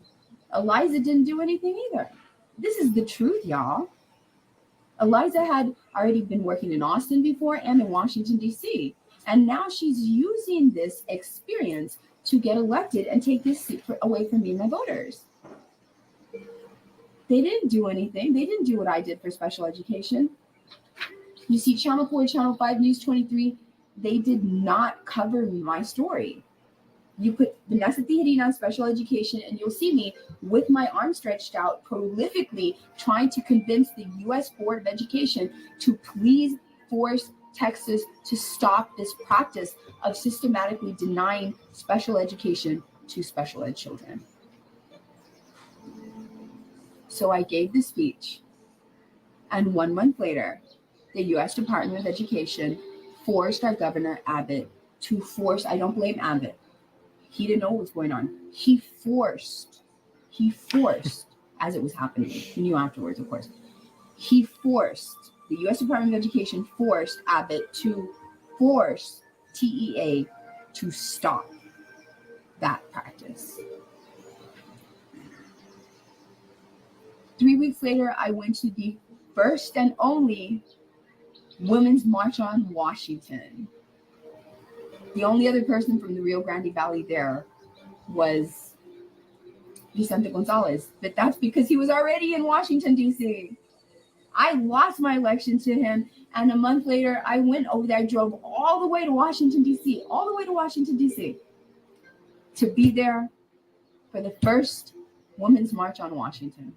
There was no way I was going to miss that. Not being me, not being who I am, not being what I believe in.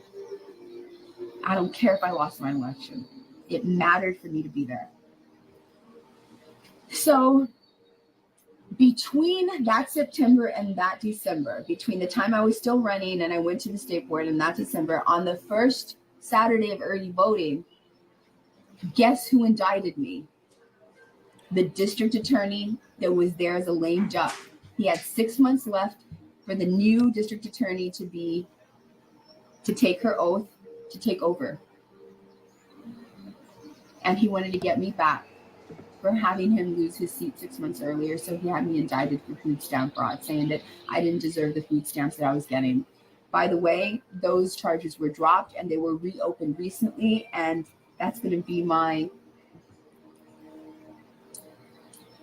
9th arrest, I believe. No, my 8th one, which is right. So it's 2017 comes around. Women's March in Washington. And 3 months later,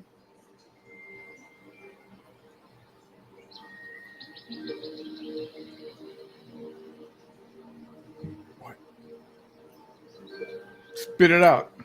My relationship, it did not survive all of the stress that all of these outside influences had on our family. It didn't survive. And so I was now single. The police came even harder after me because of course I was going to be upset. My relationship didn't last. I lost a baby between my last baby and my second to last baby because of all the stress that these people have done to my life. That also played a role in the disintegration of the relationship. I was now left single. He thought I was broken. I was very sad. I was. They kept giving us things that we were going to have to overcome. They kept putting challenges in front of us.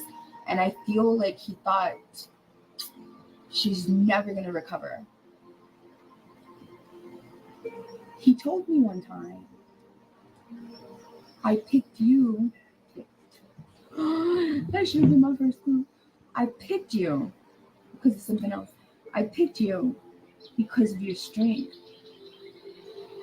I picked you. He didn't understand that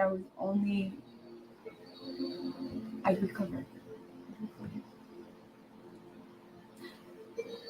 I had just had Sinaida 3 years prior, and I went through postpartum depression. And then as I was going through postpartum depression, I lost that second baby. And that also put me deeper into postpartum depression. And then we had Audrey. And that put me deeper into postpartum depression.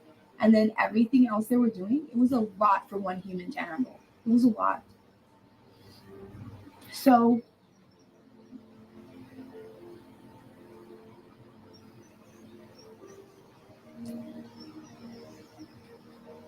from 2017 to 2020, from 2017 to the end of 2019, it was just me and my baby girl and Jesse. That's it. It was just us. And I did what I could. And then COVID came. But right before COVID came, at the end of 2019, something happened regarding my baby girls.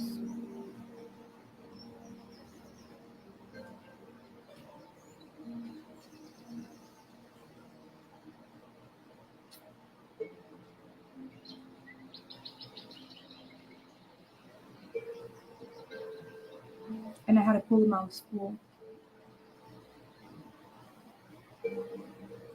And my whole town came after me. And I didn't give it down. Because just like I stood up for my sons, I was going to stand up for my daughters. And I put my name on the ballot to challenge Senator Eddie Lucio, knowing that this was the actual seat I was going to get. That I needed to gauge what my voters' turnout was going to be with everything against me. Did I miss it? Did she talk about? Didn't she run for mayor? I was told, And right? so I Or no, am I ran wrong? Republican. No one had ever challenged him Republican in like 30 years. So I knew my name was going to be there on the ballot in November, no matter what. This is all I had, a flyer that was just, in fact, this is a flyer.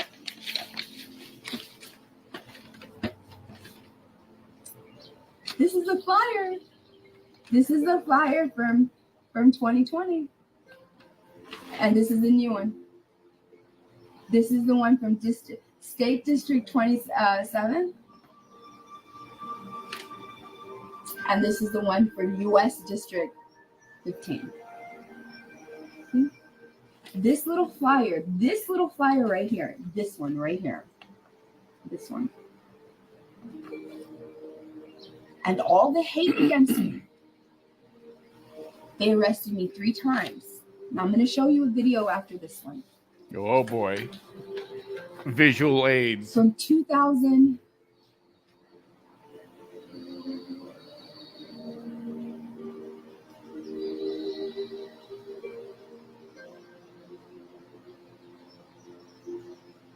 On New Year's Day of 2020, January 1st, was when I first started being stalked by that man from Houston, Brownsville. In fact, the stalking of me and my daughters is one of his most viewed videos on his hate page. From the first day of 2020 until June 3rd of 2020, while I was running for this seat against Senator Lucio, I was harassed. I was gang stalked, gang harassed. The man had, that hateful man had radicalized the hate in the Rio Grande Valley against me. Radicalized. That's rich. So many people hated me without even really knowing if any of the stuff that they were saying was true about me or not. They were abusing and making frivolous complaints to CPS, welfare concerns. Remember, this was time of COVID. This was a time of COVID. My daughters were always with me, and I was always with my daughters. We never partied. I never went out to parties or anything like that. I was always me and my daughters at home, or we were in the car. That's it. That's it. It was the time of COVID. And just a little bit in the caption of this video, I already shared. I'm going to have to, because I'm going to have to start sharing all the videos so people can see exactly what happened. One I already shared in the caption of this video. The day before the STARS incident, CPS did another, we have a complaint, we need to come, and I was like, man, this is like the 7th one in 6 months. You literally have to stop everything because they have a new law, then I'll explain it later. You have to stop everything that you're doing to go, because if you don't, then they level it up, and wherever you're at, you can get detained until they see that your children are okay if you do not respond to them. A lot of y'all may not know this, but it's true. So that happened, and I'm going to share that video right now in a little bit.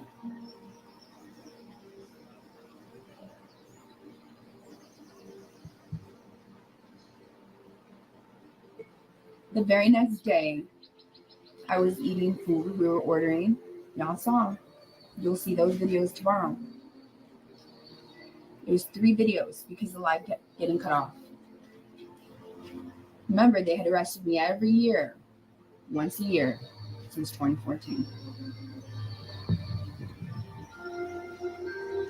Can y'all ask yourselves, why haven't I been found guilty yet in 7 years for anything?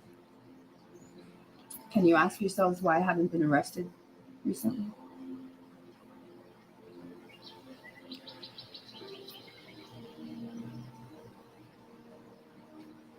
A situation happened, and I'll go into it in the next video right now, in Harlingen CPS office.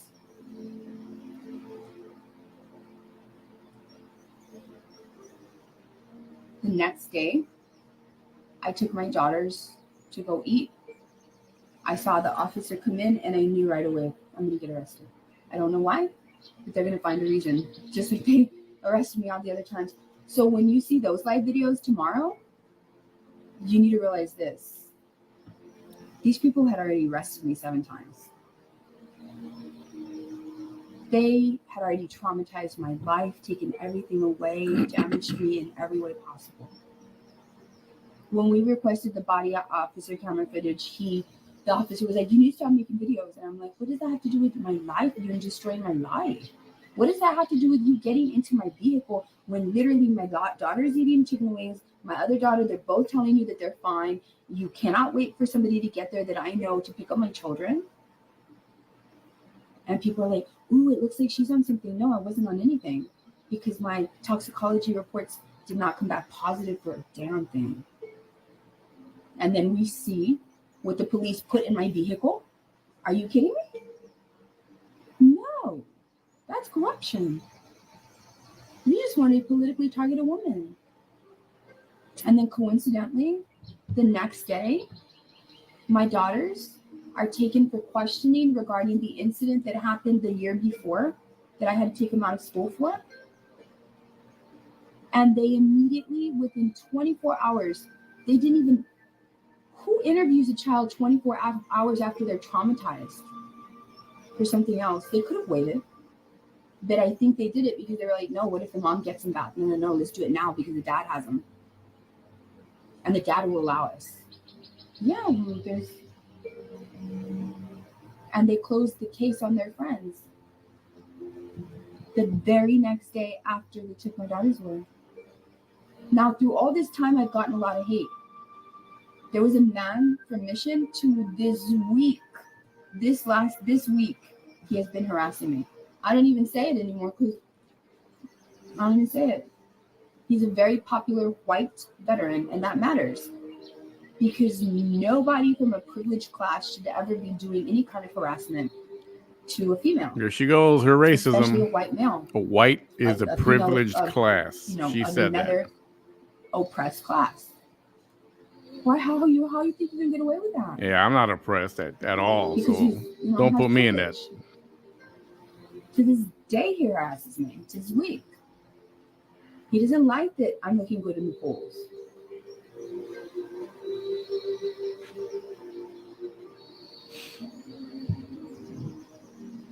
There's a man from another white veteran from Mercedes, Wesco. He was a hero in Walmart. Yeah, well, that hero was calling me a Mexican WHORE. He don't even know me. And him and another white lady veteran. So 3 white veterans, 2 males and 1 female. She runs another hate page with this other lady that works in a top level position in HEB here in the Valley.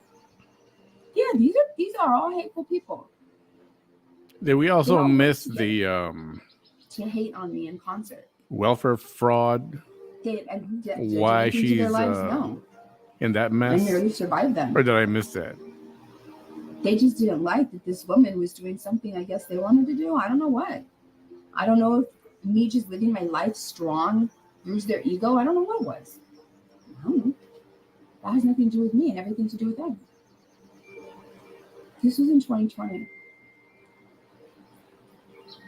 So from June of 2020 until December, I missed my babies so much. Louisa. I still do every day, but those were grueling months. I had never been away from them, ever. To this day, I've only seen my daughters twice in 2 years. Every day, I get told, go fight for your daughters the way you fight for the seat. This is a job application. Let's hear this. If I want to fight for a job application of whatever I feel like fighting for, whatever job I want, that's what I'm going to do because it's my life. And yeah, I can go and get another kind of job that I want my daughters to know that I became the best person I could possibly be, even after my darkest days, because they separated me from them. So I get to choose if I want to fight for a seat that's open to the public to see me fight for a job. This is in the hands of voters. If more of them that love me outnumber the ones that hate me, and they vote for me more than they do the other ones, I win this job application. So when people tell me, fight for your daughters as much as you fight for this seat, it's like you're telling me, stop trying to get the best job there is out there. Who are you? It's about choices, Vanessa. It's about choices. If I can get the best job there is out there, and because I have to be one of the best humans in the area to be able to get this seat. And I can't prove that in any other way but the way that I do it already. And the way I've done my whole life. My whole life, up until I got my first arrest, was basically a perfect thing for a politician. Perfect. Absolutely perfect. if I had ever wanted to go into politics, but I just lived my life in that way because I just wanted to live my life like that. I made good choices. I always have. And I didn't deserve, to this day, any arrest I've ever gotten. She did not just say she makes good choices. The hate was so bad that on December the 24th of 2021, it had emboldened Ugh, criminals, that's so known wrong. criminals. The girl that put hands on me, they took me to a location. They sequestered me. They lured me there by saying, look, people are trying to devise a plan to get you hurt. The plan was the one that they were actually enacting. Part of me getting there was the actual plan. They were just lying to me and telling me that it was other people and that they couldn't, for their own protection, they couldn't text me or talk to me about it. They had to tell me in person. This had nothing to do with me being there for any other reason but that. And everything was recorded, which is what these people don't understand. The district attorney has the video. They took video. Why did they take video? Do you want me to believe that just the people that put hands on me, they beat me and tortured me for 3 hours? The likeness, a tall, white, older veteran, a tall, white, older man was in front of my house watching my home. His likeness was also seen outside of the area where I was getting beaten. Now it's being revealed that he, in the year before, was trying to pay people money to get me into situations that would get me arrested. So why doesn't the district attorney look into that? Nobody trolling, everybody just commenting. That's all. Man has previously Let's not paid other start people nothing. to put me in situations where I am arrested, and it never worked out. So of course that same man's going to be in front of my house, making sure that the money he spent to get me beat up, and he used a middle person. He didn't just contact these people. It's my belief that he contacted the hateful lady that lives near me, that used to be involved in hating me with the man from Houston, Brownsville. What year was the welfare thing? When did that happen? Because she was really close with that veteran, because they all hated me. And if her and the veteran are already known to be paying people to do things to me, to get me arrested, how come the district attorney cannot see this whole connection? This doesn't make sense to me. The police know that I was lured there. They absolutely know everything. The people that put hands on me have 2 days. They have until Monday to make up their mind if they're going to agree to a plea bargain or not. But they have to have they have to fully cooperate. Are any of you guys on her page right now watching? Is anybody else not blocked? Giving the orders to torture me. She did time this whole last year at for moving human trafficking. She was just released. She was supposed to be released directly into Willacy County custody because she was indicted.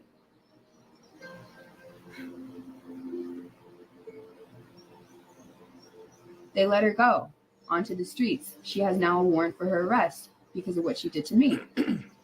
That's the person that knows everything, not the people that put hands on me. It's her, the one that was on the phone. She's the one that knows if anybody instigated her. Yeah, come on, guys. When you think about it, and won't it be a coincidence? Seriously, honestly, think about it. We're all trolling somebody right now, right? So that wound up getting just everybody's watching with your funny comments or your opinion comments. That's cool. Let's not start nothing right here. Organized crime against me, and all they did for 3 hours just hit my face. They did everything they could to damage my face. The beating, the kidnapping. And they said, "You're not going to make any more videos, are you?"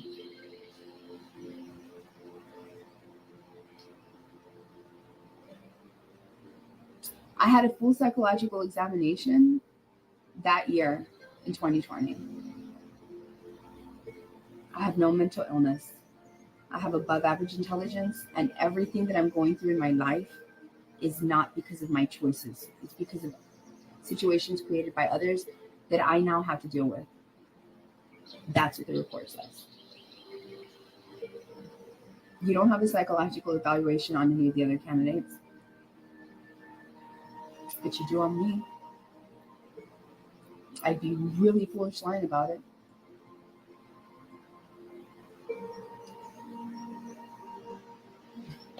In 2020, in the month before I was beaten up and taken hostage, I lost my election, but with all that hate and with everything against me, and this little flyer, remember, this is the old one, this is the new one. With this little flyer, look at how many more things are on here because it's a federal seat. This was a state seat. Just with this little flyer, I got almost 75,000 votes as a Republican. And no, it's not because they voted Republican, because there was no straight party. So I got the timeline right. She got you can't do it anymore in Texas.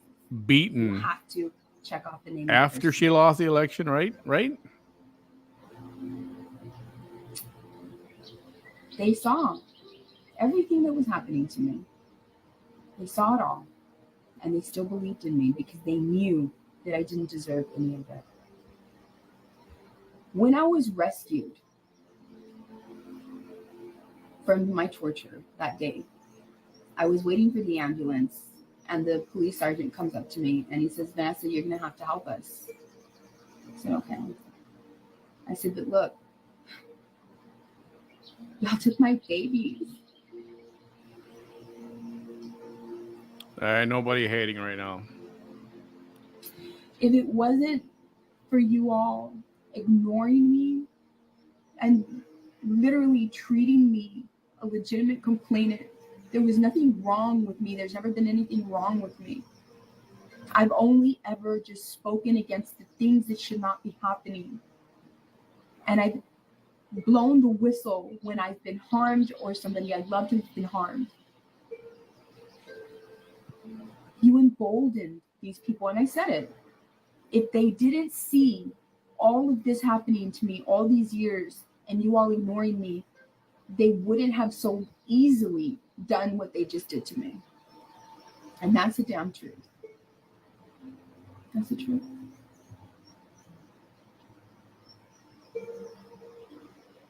So all this time, there's been people thinking Vanessa's this, Vanessa's that. All you've seen me is in survival mode. Look at what these CPS people are doing to me. Can you believe this? And I'm mad. And of course you're going to be mad. Because you're a mom that has been dealing with that's the 7th CPS complaint in 6 months. Are you kidding? That's the 7th time. Exactly. Thank you. Well said. Go for a frivolous complaint. Well said. And those 3 things, the 3 things they complain about, I'll tell you right now in the next video. That's me. The next video. It's going to be a long day today with this. A lot of good info here, guys. That's my life. That's my whole life.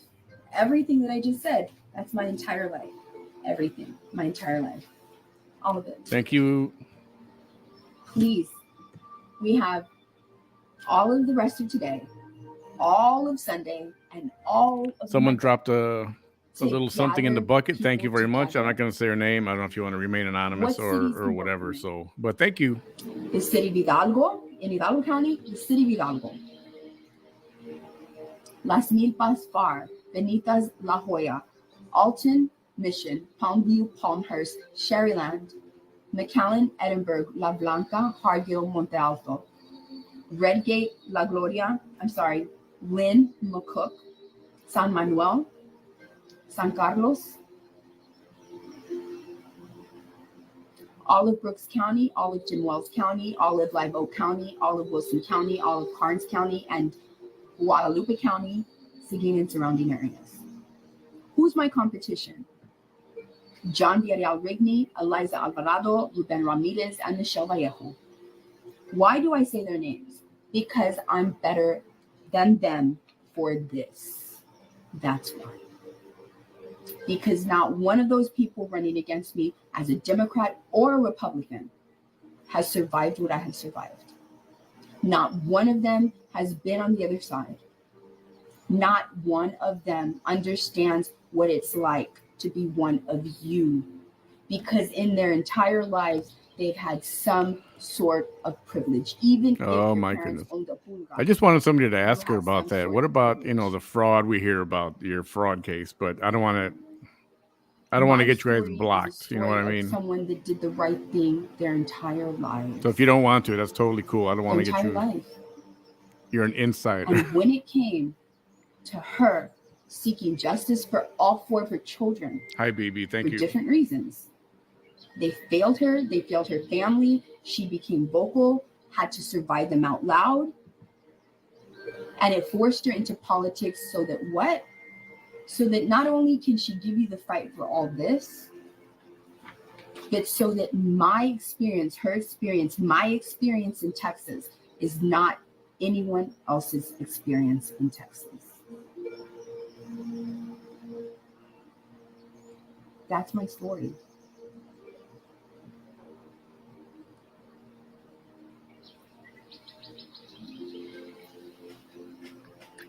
Hi, Diane. Welcome.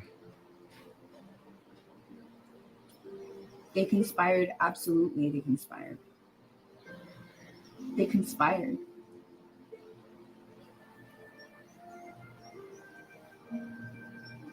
They took my beautiful life. And you know what? My son, Lorenzo, I love him. For my children to have to see their mother be arrested so many times. You know, he had almost given up on happiness. He wasn't going to go to his prom. And I said, no, you're going to go to your prom. You're going to go to your prom. He's like, no, Mom. Like, no. Like, no. I was like, no. He had just had a child that we all knew the girl was not going to let him see him at all. It just wasn't going to happen. My son accepted at a very young age that he's never going to get to see his son, his first son. It is too toxic. Anything can happen. Look at what happened to his mom. Look at what happened to the father of his sisters.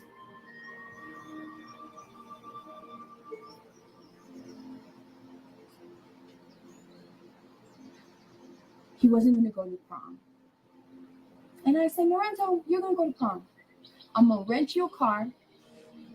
It's going to be a beautiful car. I'll rent you the tuxedo.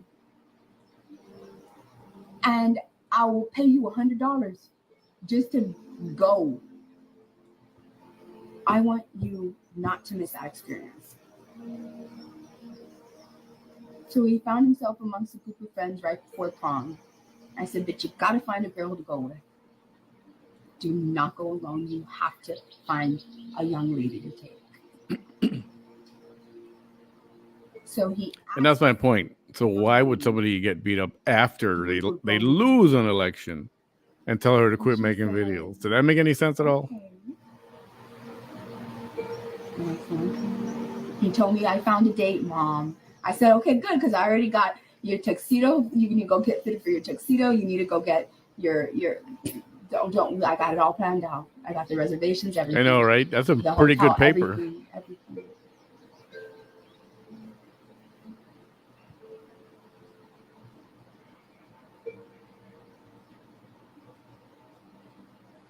And I said, what color is her dress going to be?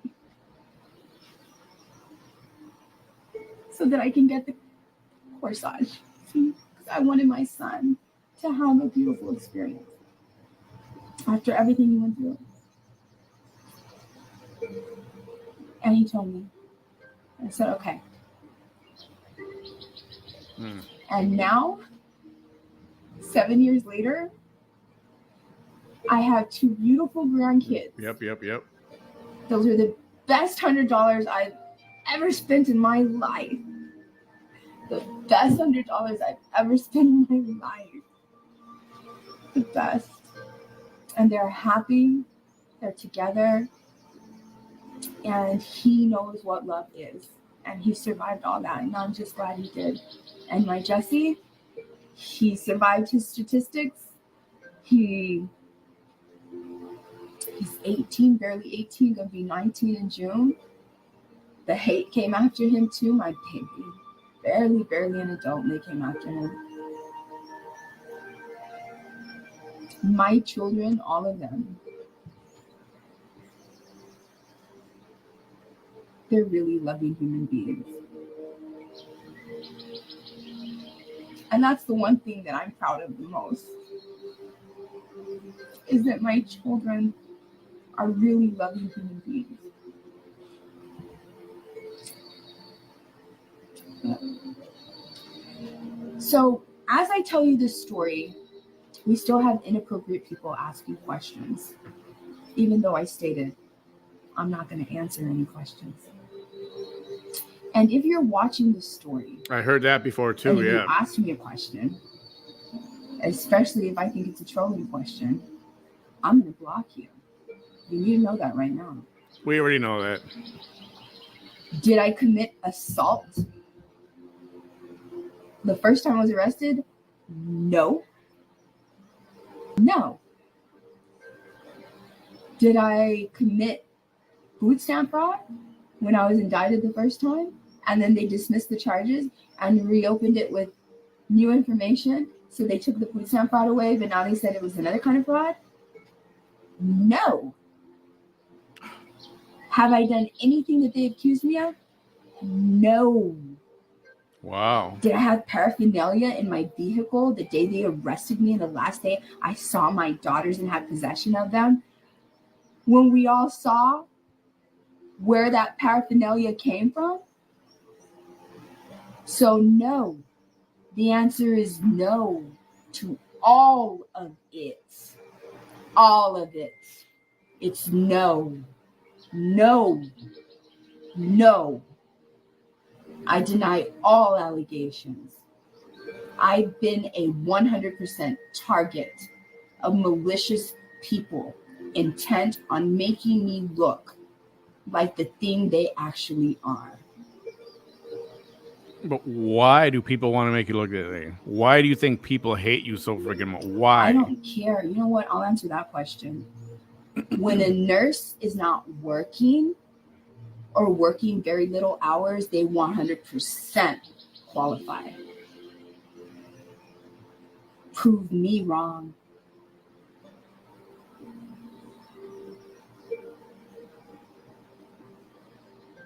And you broke one of my rules. Nobody without them. And you are Nellie Olson.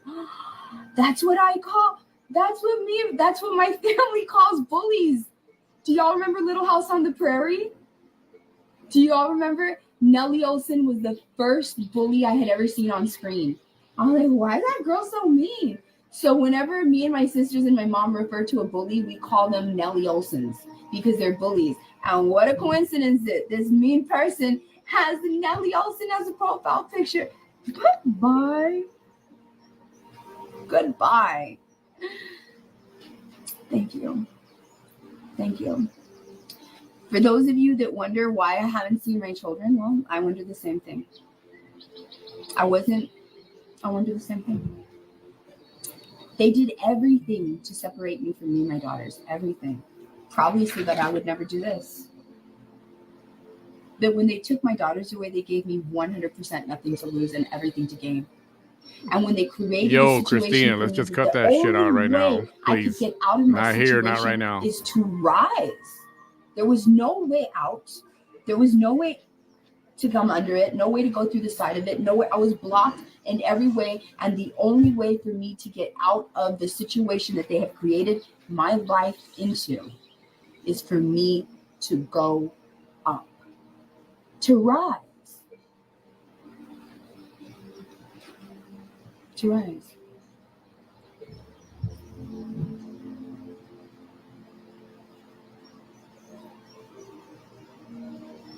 I'm asking all of you. I want to remind you. Well, she must be a really bad mom if she hasn't seen her daughters. In Texas, there's a rule that if CPS is involved in the case, the state must make sure that the children have contact with the parents, both of them. Both parents are involved, because the bond between parent and child is so sacred that they created those laws. They loopholed me. As soon as the judge signed the protective order, CPS pulled out of the case, forcing me into a situation that probably no other Texan has ever been in. No other Texan. They knew I didn't have money for a lawyer.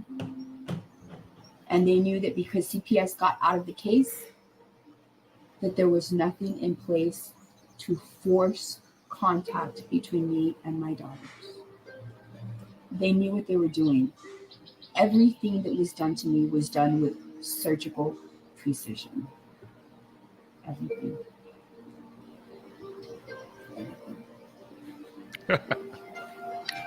All right. And Teresa Chavez, there you go. Bye. There you go. You didn't last very long, did you? And there. I'm going to do another video right now. We have 3 days left to gather everybody up for Tuesday. Let me give you the numbers. Let me give you the numbers, y'all. I want to tell you this. Let me give you the numbers. Here we go.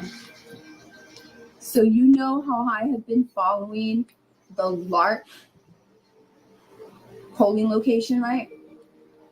And I've been following it. I like LARC because it gives you a really good idea. It's a really good mix of every income level. Like 2.5 hours, Denise. It's a really good mix of how all polling locations are doing average overall, in my opinion, right? So at the end of the day, on Thursday, I told you that at the LARC, one polling location, 286 Democrats. At the end of the day, on Thursday, for that day only, the second to the last day of early voting, 286 Democrats have voted, 201 Republicans voted. On Friday, which was yesterday, the last day of early voting, 453 Democrats went in to vote, and 366 Republicans went in to vote. I told y'all we have really good chances, especially after we found out that I'm in second place. Let's avoid a runoff so we can avoid these hateful people on here like this, so we can just give up already. Please. Oh, nobody's Please, giving up around please, here, please. buddy. I'm Nobody's ready giving for it. up I'm around ready for here. it. Whatever. You want to give me 2 or 3 or 4 or 5 runoffs? That's fine. We'll deal with it.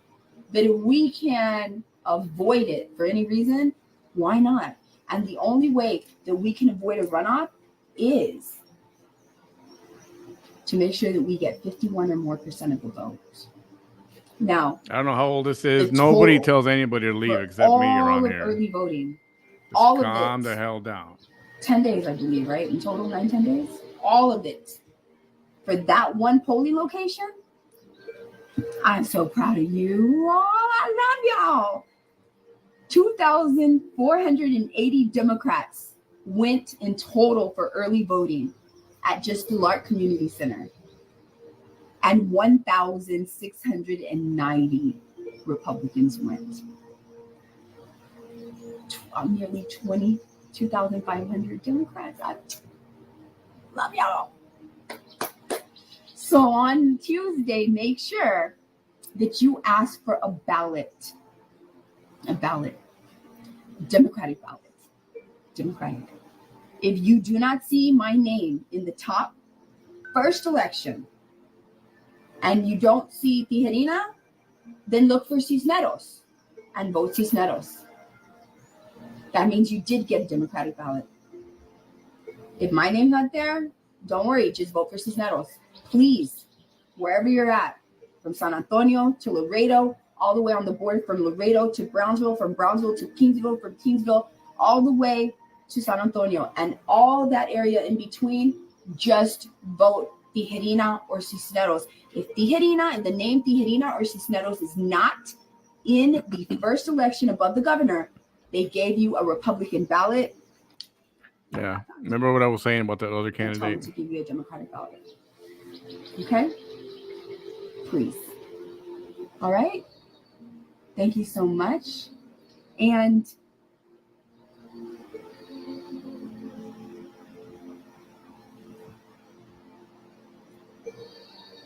thank you so much for all of you that do not listen to the hate.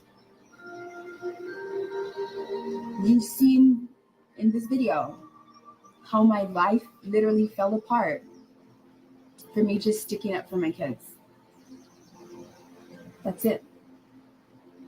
I miss my daughter so much, my babies. I miss you babies so much. I miss you so much.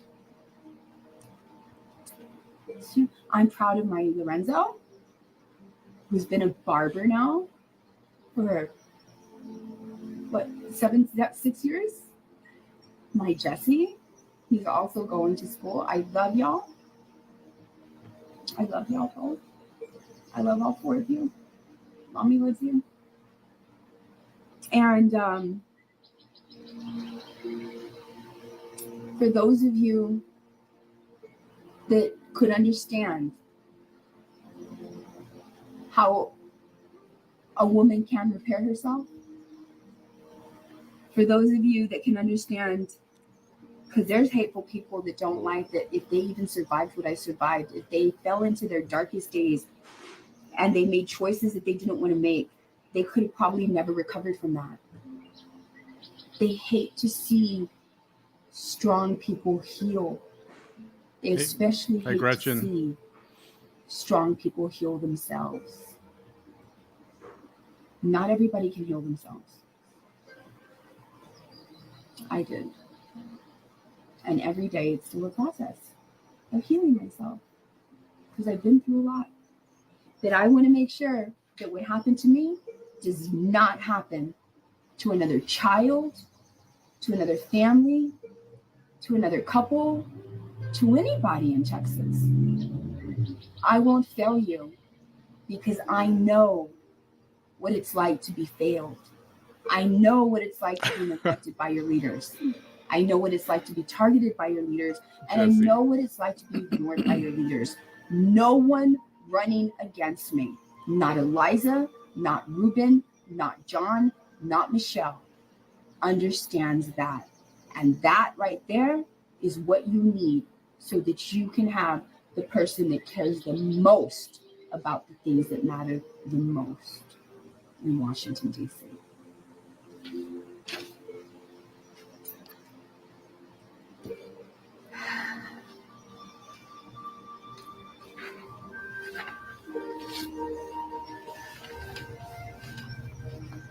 I'd like to highlight the ignorance of this faceless profile. I'm going to block them anyways, but I might as well just go ahead and use it as a tool. As you all know, I many times just block the haters, but I'm going to go ahead and address this. And this is low vibrational thinking. So this person, who's obviously a fake profile, saying they've already made like, I don't know how many trolling comments, but now they're saying, why did you use the same picture? Because I got 75,000 votes with this one. That's why. I got 75,000 votes with this pic and this flyer. Oh, that's her lucky flyer. Yes, I'm going to use the same picture for the next one. Because I need all of my voters, every single person that voted for me in Cameron County, Clever County, Kennedy County, and Willacy County to tell their family members and friends who can. You guys were looking for the ghetto talk. It just came out. In this video. So hell yeah, I use the same picture. You see, that's high vibrational thinking. You see, you can go ahead and stay stuck in the 3D and think in the 3D and have a 3D mindset. Or you can elevate and vibrate at a higher frequency and be a 5D thinker. That's what you want in Congress. That's what you want. I could have used newer pictures. Y'all seen me? Y'all know all I gotta do is just get dressed up and I would just have a nicest picture. This was taken in a car. You know that? This was a selfie in a vehicle No. with my phone. You don't say. That's it. I am not going to change something I am that is shocked. obviously working. I'm not. I'm not. All right. So, Lila Paz, you've already served your purpose. Bye. Goodbye. Y'all don't let the Lila Pazes of U.S. District 15 decide this election for you. Don't let the hate decide this election for you, y'all. Do not let the hate manipulate you. Do not. Do not. It's 70,000. This little guy was the guy that harassed me last night, but yet he's been watching this entire video. That's that Abel Prado, the one that tried selling me election information. Yes, he did. Yes, he did. Yes, he did. Right? Exactly. And it wasn't about just how many people voted. It was literally about who was in the lead as compared to who. That's a crime. That's a crime right there. And he has the nerve to keep coming over here even today. I don't care if it was 72,000 or 75,000. It's still 72,000 that you'll probably never get in your lifetime. And that's what bruises your ego. That nobody will ever probably believe in you enough to click off the name Abel Prado 72,000 times. Because you have already cemented your legacy with what you've done to the life of Vanessa Tijerina. Anything else, you hateful little man? Anything else?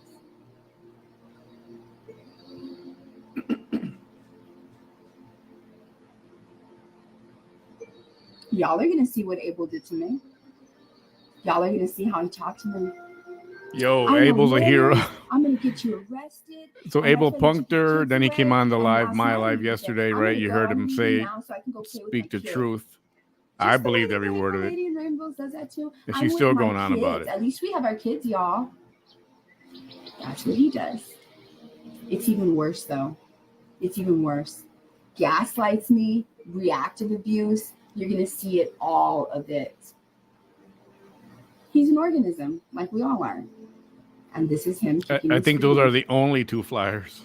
Because he cemented his legacy with everything he did and continues to do to Vanessa, Stephanie Tijerina. Do not let the Abel Prados of the world decide your elections for you. Do not allow these snake oil salesmen that work in politics like him make you believe that he's the one of the good ones. He's not. He's not. And he never will be.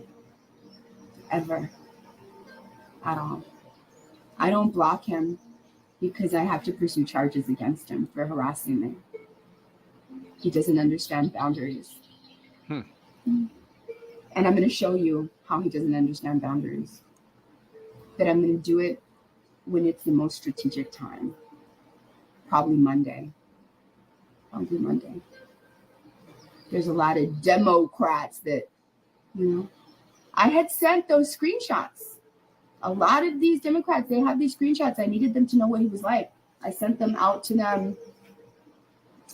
The main big Democrats in Hidalgo County, I said, this is your friend. This is what he did to me. And they all responded accordingly. They know it's wrong. What he didn't think is that I was going to let the world know. And I had decided not to. Thank you, Joe Rita. If he decides that he doesn't want to stop Marie Juarez. So I might just make it worth it. Right? I should have said Joe Rita Marie Juarez. Sorry. Vanessa Tijerina, Vanessa Stephanie Tijerina. Okay? Please, y'all. Monday. We have Monday left, okay? That's it. That's the last day. That's the last day. Everything led up to this moment.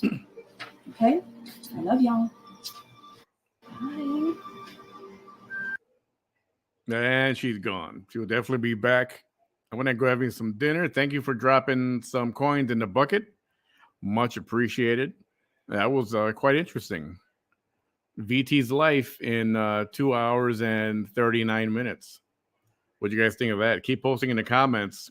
Yeah, please keep the drama away from here. Everybody was on being respectful. Nobody was starting anything. Well, somebody did, but it's not. It doesn't matter. It just doesn't need to happen. Not here, not now. We're all focused on this issue right here.